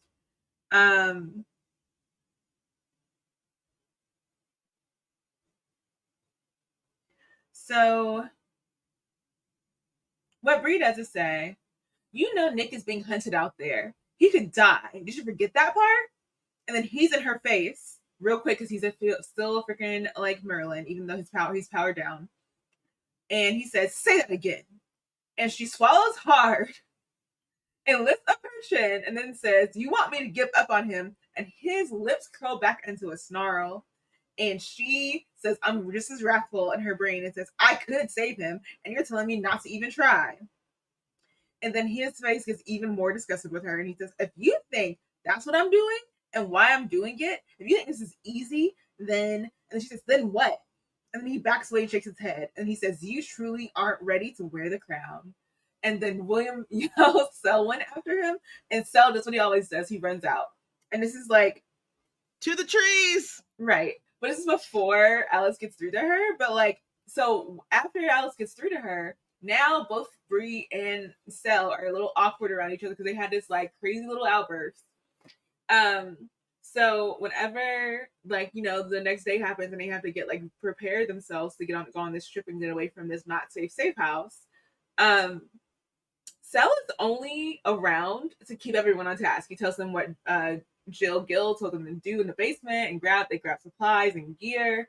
And he like helps them organize and like coordinate what they're going to do as they go.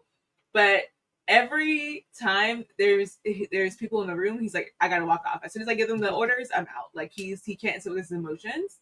And Bree takes all of this and like assumes that he's going to be like the Bree, Alice, and William will continue on the journey to go put her on the run and like find her some safety, where Cell is gonna leave off from them and go find Nick on his own.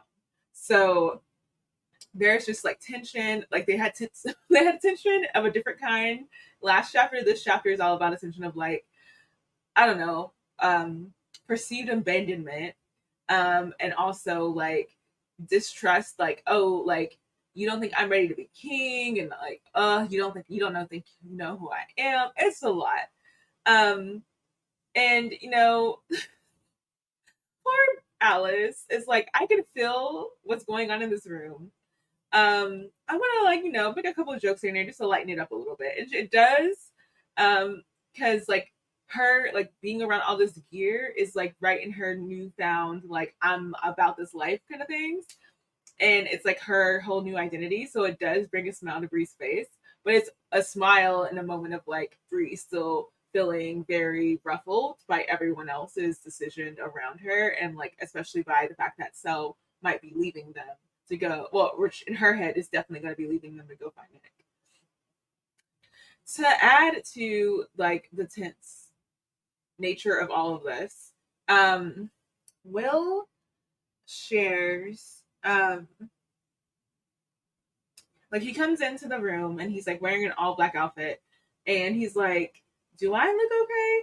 And they're like, yes, Will, you look great in black. And then he's like, well, everyone looks great in black. And they kind of get into discussion about like why he had to break up with his boyfriend who was not part of like the order. And it was all around like the fact that Bree like has been awakened as scion of like Arthur, and like how a lot of people had to make very like difficult and complex decisions around their interaction with like Arthur being on the table, but also like Bree being Arthur. And so we get a kind of like, yes, we now have learned about like people who have once been part of the Legendborn and now are lieges or whatever, how they might have resentments towards Bree.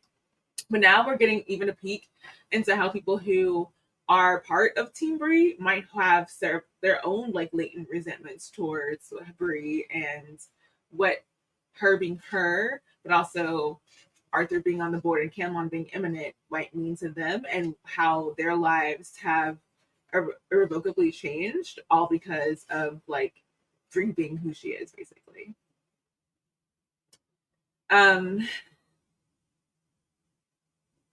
The last thought that Bree has before she feels like truly road ready is that she's doing exactly what she hoped the Legendborn would know better of her than to do, which is going on the run. So as soon as she's like putting her stuff together, she's like, this is actually happening. I'm actually going on the run. And it starts to feel like partially the reason why she's been pushing back at the idea of her going for her own safety and protection instead of going for Nick. Like she's been like looking at it as a level of distraction. But also like it looks like she's kind of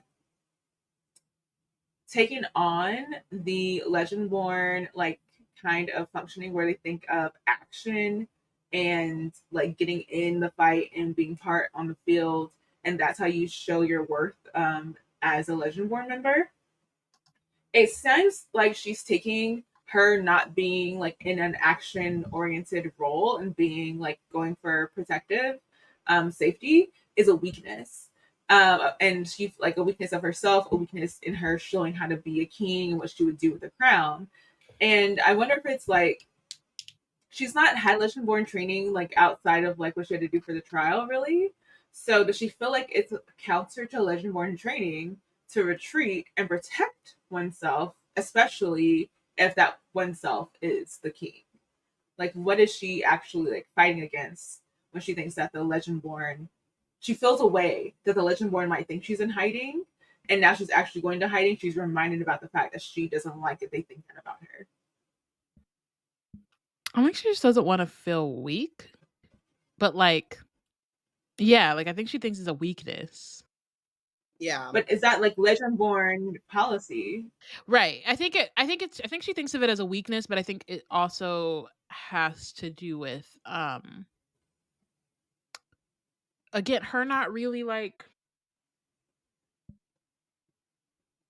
wanting to be king. She's Yeah, like I the think opposite of Simba. She just she hates it here. So like pretty much anything that the king should do, or like should in quotes, she doesn't want that. Or like anything that had like she's yeah, I think she's just much more concerned with like what she want. I don't know. It's weird.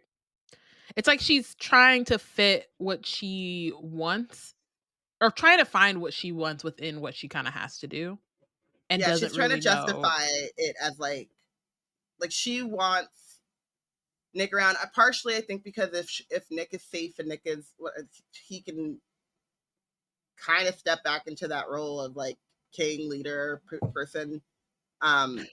But also, I think she just doesn't. I mean, we've seen this in general where she's like she's very hard on herself and has very high expectations. I just don't think that she wants to admit that she's not.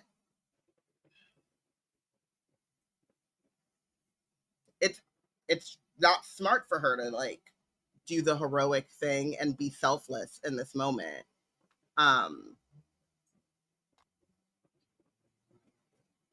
She's very uncomfortable, I think, with the idea of like running away is what she keeps saying, or hiding.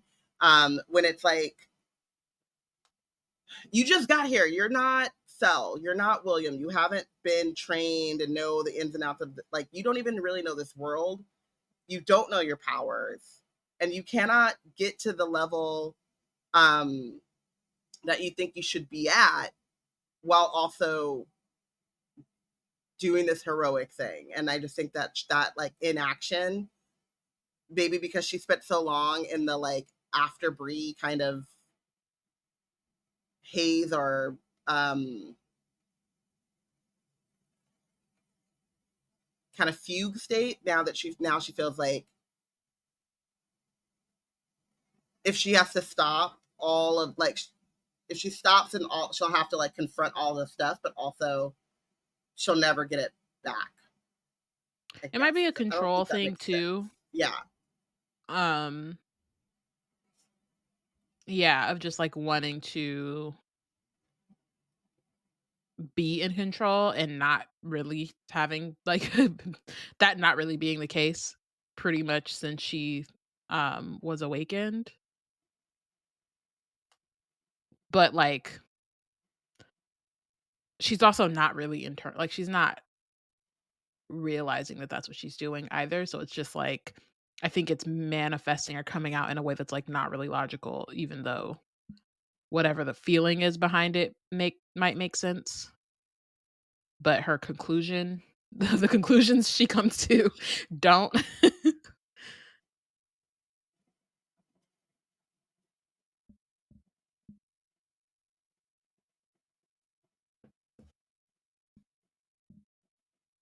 Yeah. I'm just like, there's so many things wrapped up in Bree's like feelings about the order and the Legendborn itself, and like who she like, and but the way that it keeps coming up when she thinks about how she's perceived by the Legendborn is like, it's interesting.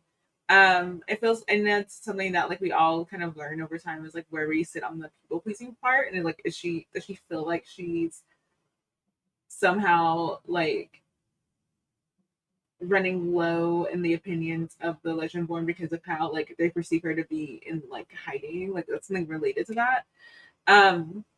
Yeah, but I think it is, yeah, generally about how she feels about control and everything else. So everyone's packing up, everyone's putting their stuff in the car, everyone's getting stuff moving. She finds herself alone in a room, putting stuff into a bag, and she looks up thinking, well, she doesn't look up. She's like, she hears someone that's coming in and she continues to do what she's doing. And then she finally looks up, she thought it was like Alice, finds that it was So. So she braces herself for him to tell her that he's about to go on the run without them, go looking for Nick. And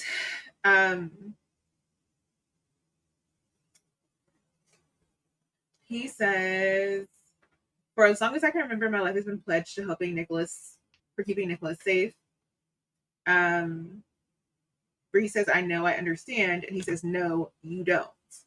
And he says, you don't know what it feels like when the fabric of you, the very core of your being, has been modified to keep this person safe. So much so that when he's in danger, it feels like I can't breathe. That's how invasive the King's Mage Oath is. It has to be, because keeping the king safe means keeping the line safe. And Bree says, Bree thinks, I don't know what to say because he's right. I don't understand this feeling. I don't know that I want to know.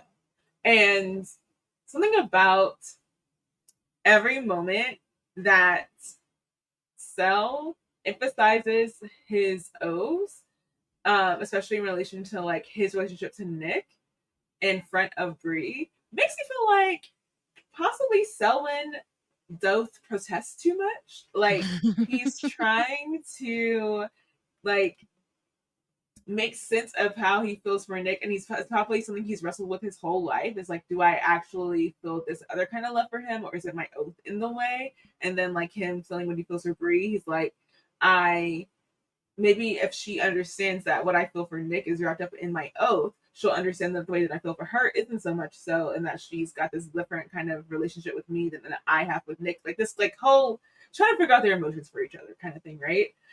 And he admits feeling guilty for not being able to protect his charge, like with Nick, of getting away with his father. But he also says that he interprets the oath in such a way that leaving Bree would be a deeper failure than going after Nick would be, which kind of is a lie, because it's like he knows straight up, like he's succumbing to why his oath right now. But even as he can, yes, he can interpret it as a deeper failure to leave Bree, but that oath isn't going to interpret it that way. That oath is already working on you, bro. Mm-hmm. Yeah. And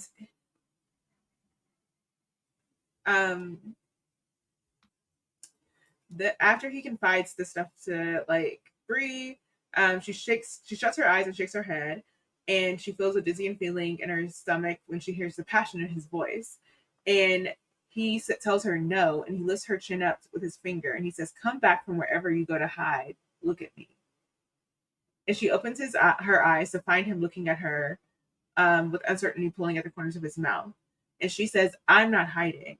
And his thumb presses over her chin, and he says, "Do you want me to go?"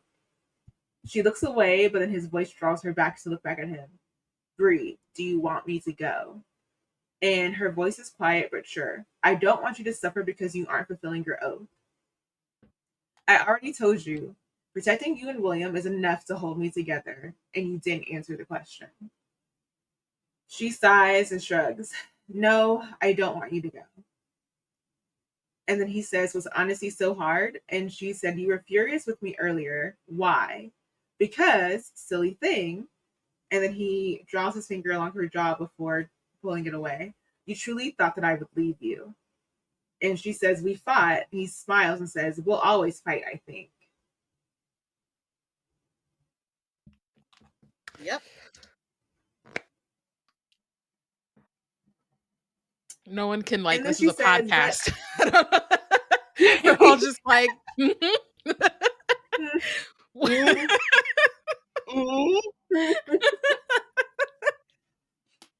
And then she says, "But I won't force anyone to follow me just because I'm king. You have your own duty." And he says, "See, you took my speech last night to heart."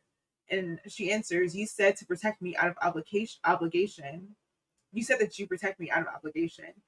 "I did say that. You were willing to go to jail for nearly murdering me. And I still am, if we're being honest. So you're protecting me now because you want to make up for trying to kill me then." And his face is very sad, and he says, "Trick question." And she says, "Why?" "Because it's impossible. I can seek absolution, but I will never repay that penance. Not to you, not to myself, and not to Nicholas."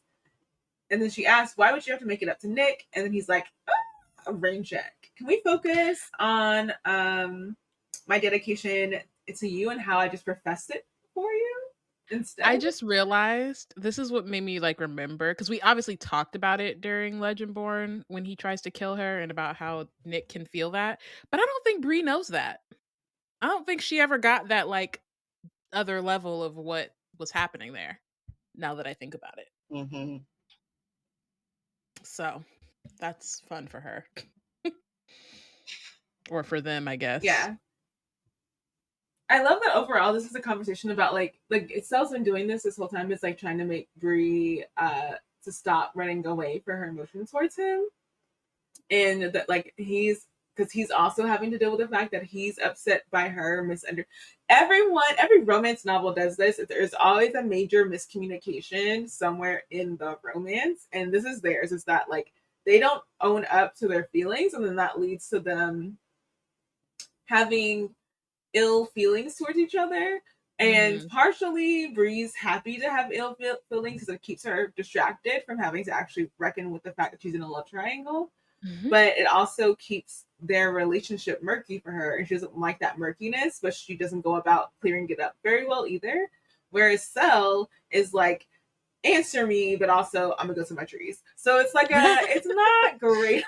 Yeah, he's somebody who is like constantly misunderstood also because he just be throwing tantrums and he's wildly dramatic, but then he's mad that she doesn't understand him, but it's like you're kind of a ridiculous human. You're always doing so it's hard to understand you as well. Both of y'all need to just like come together. I will say there's also the like every time they talk, Nick comes up. Yes. Yeah. Almost like pretty much every single time, and it's not always about him being in danger, and like partially and in a way it is, but it always ends up like somehow the conversation turns to one of theirs or both of theirs relationships with him, or like what he would think about X, or how, you know what I mean, like he's like just a constant like presence between them in a way that does not feel like super typical of like more of love triangles within like YA, at least up until this point. I wouldn't necessarily say like because most YA love triangles are hinges, so that's right, because they're hinges, and it's like it's more like, oh, we can't. I just love how like the layers to this. But he literally comes up every single time, and it's not just because, and it's on both sides. It's like how Cell feels about him, their like complicated relationship. It's how Bree feels about him, and like both her guilt about liking both of them, but then also just like she wants him here. They both want him there, honestly. You know what I mean? For a lot of different reasons. So it's very it's so layered. In addition to Cell's or just like the tension. Also, as a person who isn't elder to these people, but also an elder. We're back to this. We're back to this. I'm owning it, okay? I'm gonna own it.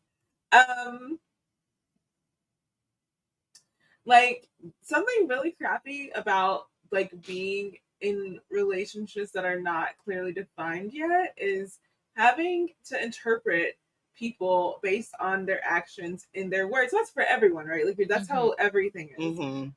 And the way that they like Bree's being like very like clear about the fact like it's hard to interpret Cell because he's doing one thing, saying something else, and then like it's like, what are we doing here? And for me, it's like that just reminds me of feelings that I've had when I've been in those situations where it's like, is this like, if it isn't love, then why does it feel this way? Like that's why does it hurt so bad inside? My mind. Like because it's like it wouldn't make like this has to be the only answer to this question, why like this feels so deeply, why it resonates so hard, why I feel so hurt by feeling one way and don't feel so hurt in another. Like that has to be the only answer. And it could be a lot of answers. So I feel for Bree, and both Cell and Bree in this, and the Nick part of it makes it like way harder to distinguish than like possibly other kind of setups arrangements would. But I also think that like just the nature of relationships, whenever when you can't really get to a clear definition quickly, it's gonna feel like this, and it's really annoying and frustrating. But we love to read it, but you don't like to live through it at all. No, I would never want to do this. This sounds exhausting. Emotionally taxing.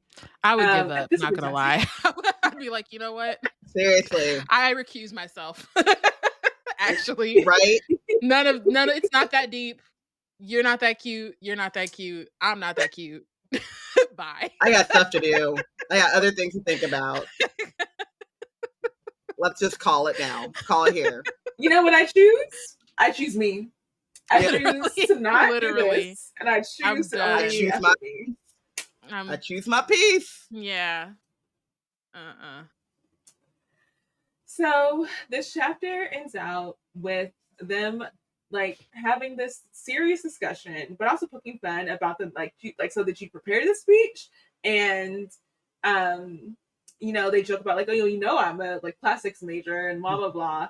But Bree allows them to like joke through this like interaction rather than like pressing sell for why he feels obligated to Nick to protect Bree. Like what that's about. She's like, in this moment, I'm just not like, because she can see in his face that where she were to ask him, he would tell her, but she's like, I don't want to press it. Like he's asking for a rain check, I'll give him a rain check. Just like she's taking the rain check she didn't ask for with Cariad. She's like, well, at least I can return the favor because we actually asked for this one. She said, look, I'm not ready for it yet. Right. And at least now we're more than halfway through the book. So this is it's a fun way to get deeper into the story, at least with their romance. Yeah. Halfway through the book is crazy. Wow. Thanks. Who's your MVP? I said the line of Vera as a whole, just because of like, I mean, going back to Legendborn, and we see that very traumatic scene where Vera and is assaulted by Samuel Davis, and then makes that bargain with and like pulls it to her blood, and like, oh God, does that partially mean that Erebus is also? I don't know.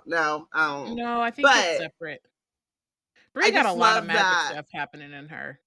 Yeah, but I think that like, so the way in which the line is protecting itself it's heartbreaking, and like as someone that comes from like a really big family and has like all of these, you know, familial connections and stuff, I can't really imagine what it's like to not have that. But the magic of it kind of protecting people, I think is really brilliant. And then the fact that like, I mean, partially because Bree is a medium, but like the fact that they're still willing to help and like and teach and explain things as she goes through this, and kind of like being that support system that, and like continuously passing on this like knowledge and stuff. I thought that was like really pivotal in these chapters. So the whole line. Yeah, I made Jessie the MVP because I was like, this poor lady has been dead for decades, gets called upon by her great niece or whatever, great granddaughter or whatever, great granddaughter that Bree is, and Bree's asking like a direct question: how do I use my magic like offensively, basically? Okay, cool. I'm gonna show you what it looked like whenever I did it. Like, you would think that like in showing is better than telling, right? So you would think that like in showing, the child would pick up more like what you were putting down as you were showing it to her. But here comes Bree after just to tell her two very scary moments in her life. Here comes Bree being like, but I don't understand. Like, but like, what does it mean? Like, what? How did you do it? And like Jessie's like, girl, I showed you. Like, you can do it if you call on it with the intention of your mother. But be careful, because there's someone after us, and you can make them come find you if you play with it. That's what she was. You couldn't get that, Bree. She showed you. She's been through a lot. Jessie's been dead for decades, and also went through a lot during her lifetime. This lady, I'm like, this Jessie lady, girl, sweetie, I am so sorry. Like, I feel for you, because like the level of patience you have to have for the youth after your death? Come on. Like, no. And she's not getting paid for that. You know, it's not good. Like, it's like an emotional labor. You want to protect your people. But dang. Come on, Bree. Like, I understand Bree, but also, like, come on. Seriously? Take notes. If you're going to call an elder, be ready. Take notes as you're doing it. Because, you know, they're not always going to be around. You want to be able to, like, show them that you're listening to them when they're like sharing themselves with you, especially traumatic stuff. Like, come on. So I felt for Jessie, and I really appreciated that. Like, you know, when Bree called on her, she didn't call just Jessie. She called on the whole line, and Jessie was like, "I got her. Like, I could do it." And she had to be. That's what I'm saying. I wonder if the rest of them were like, "Nah, I ain't messing with no youth right now. They don't be paying no." And Jessie was like, "I got it."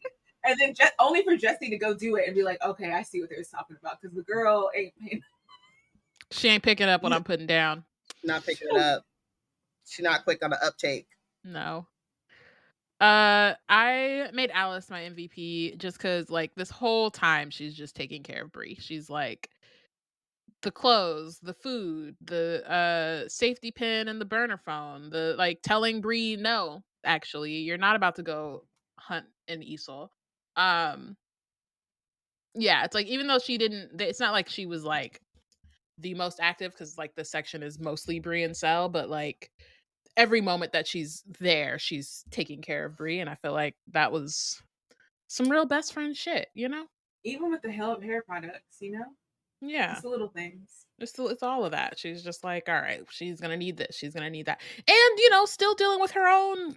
She's also got to process the fact that she nearly saw her best friend die, and that she saw, you know, a demon for the Stuff that first she doesn't even time. know or understand what she saw. Yeah, there's just so many different things happening. So like she's also, you know, a little traumatized, but she definitely stepped her best friend game up. So she's I appreciated that.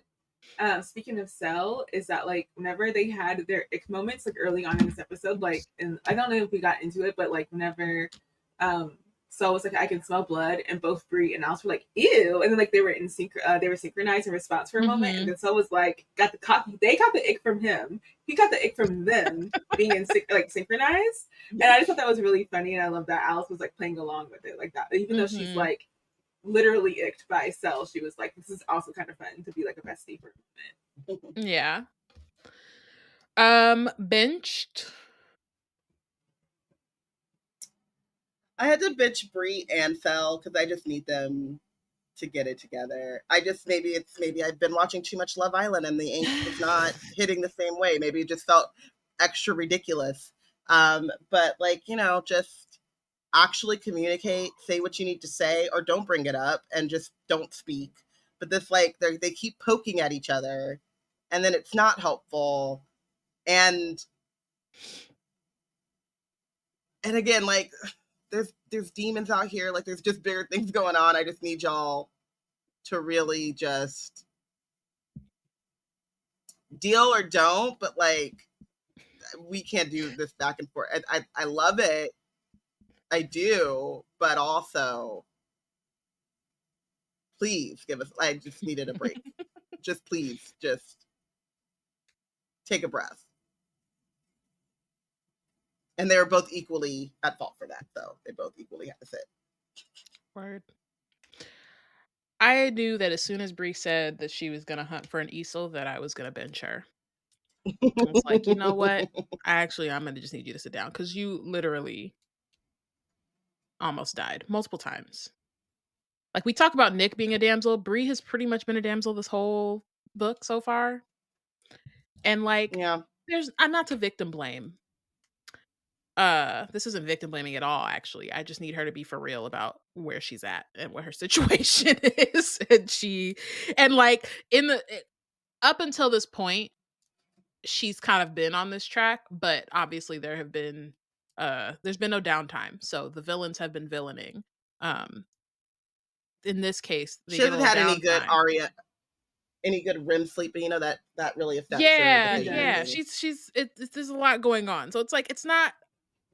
Yeah, I was just like, you just have to sit, which is what her friends are saying. So Everyone has agreed within the book that she needs to have a seat. So that's all. Love her though. This whole episode I've been speaking about elders and stuff, and I'm like, an elder would say, like especially a Black Southern elder would say to Bree, like, you're getting too big for your britches. You need to sit down. Mm-hmm. Sit down somewhere. A little too much dip on her chip. Too much dip on her chip. Sit down somewhere. Mm-hmm. I binged The Hunter because the audacity. Yeah, that's real. The audacity to put this line of women through more than they've already been through. And again, I'd forgotten like why, because I knew it was Erebus, but I'd forgotten like the why of it. Mm-hmm. And because you're hunting, like because you're trying to like wait until the magic banks like gets all the way full. He's just rubbing his hands. Charges all the way up. Like so lambs, bad. is it like lambs to the slaughter or whatever? Pigs to the slaughter. Just getting them ready. Just like a little bit of salt. Needs a little more. Just a little bit of the caucasity. Yeah, it's so bad. Are demons white? I know he's white because he killed a white dude, but like he's white person. You know what? Whatever. It feels like caucastic because he's been living a caucastic life. Okay, it's true. It just feels. It's the energy of a Caucasian is what's happening here. Just like a colonizer.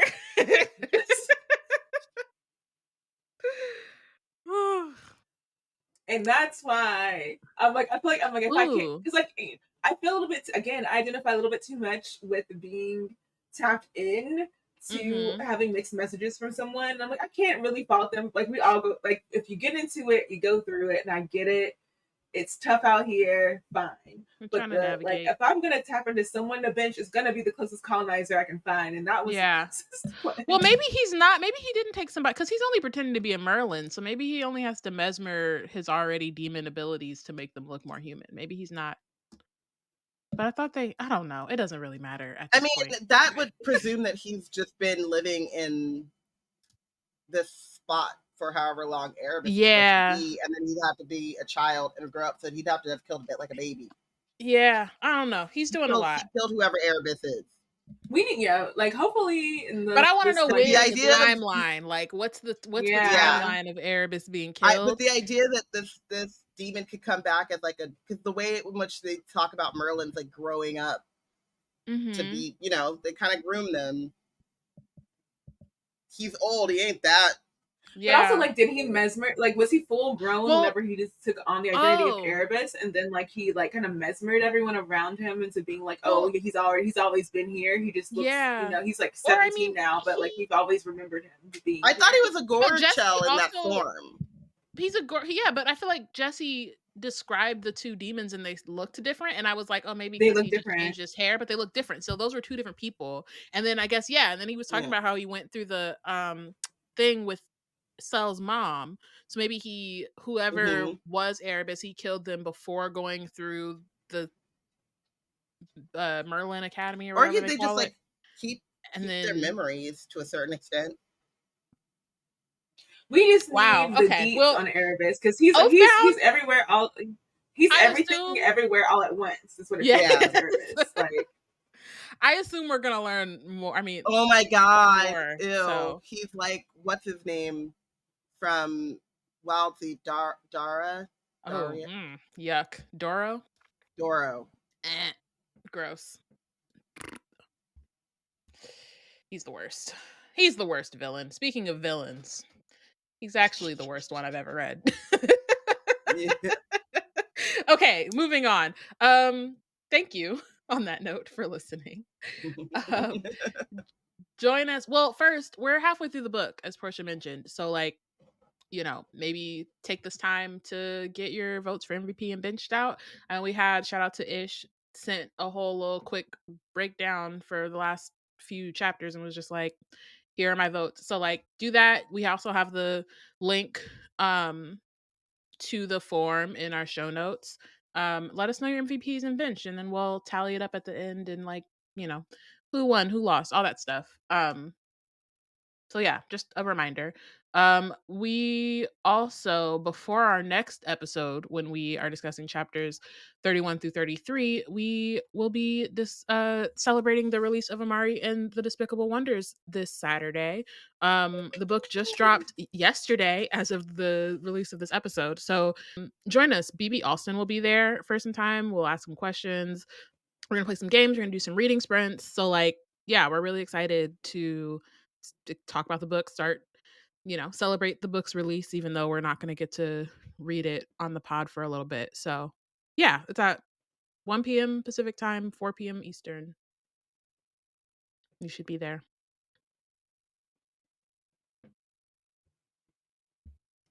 Or be square. I was muted because the dogs are barking. You needed that very clever line. Wizard Team is a part of the Black Nerds Crate Collective, so if you want to keep up with our content, you can check out our website at blacknerdscrate.com.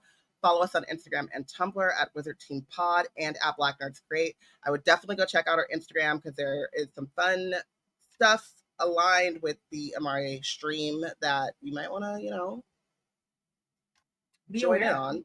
Be prepared. Be prepared. Get to know what's going on. Ready. And yeah, we'll see you guys next week. Bye.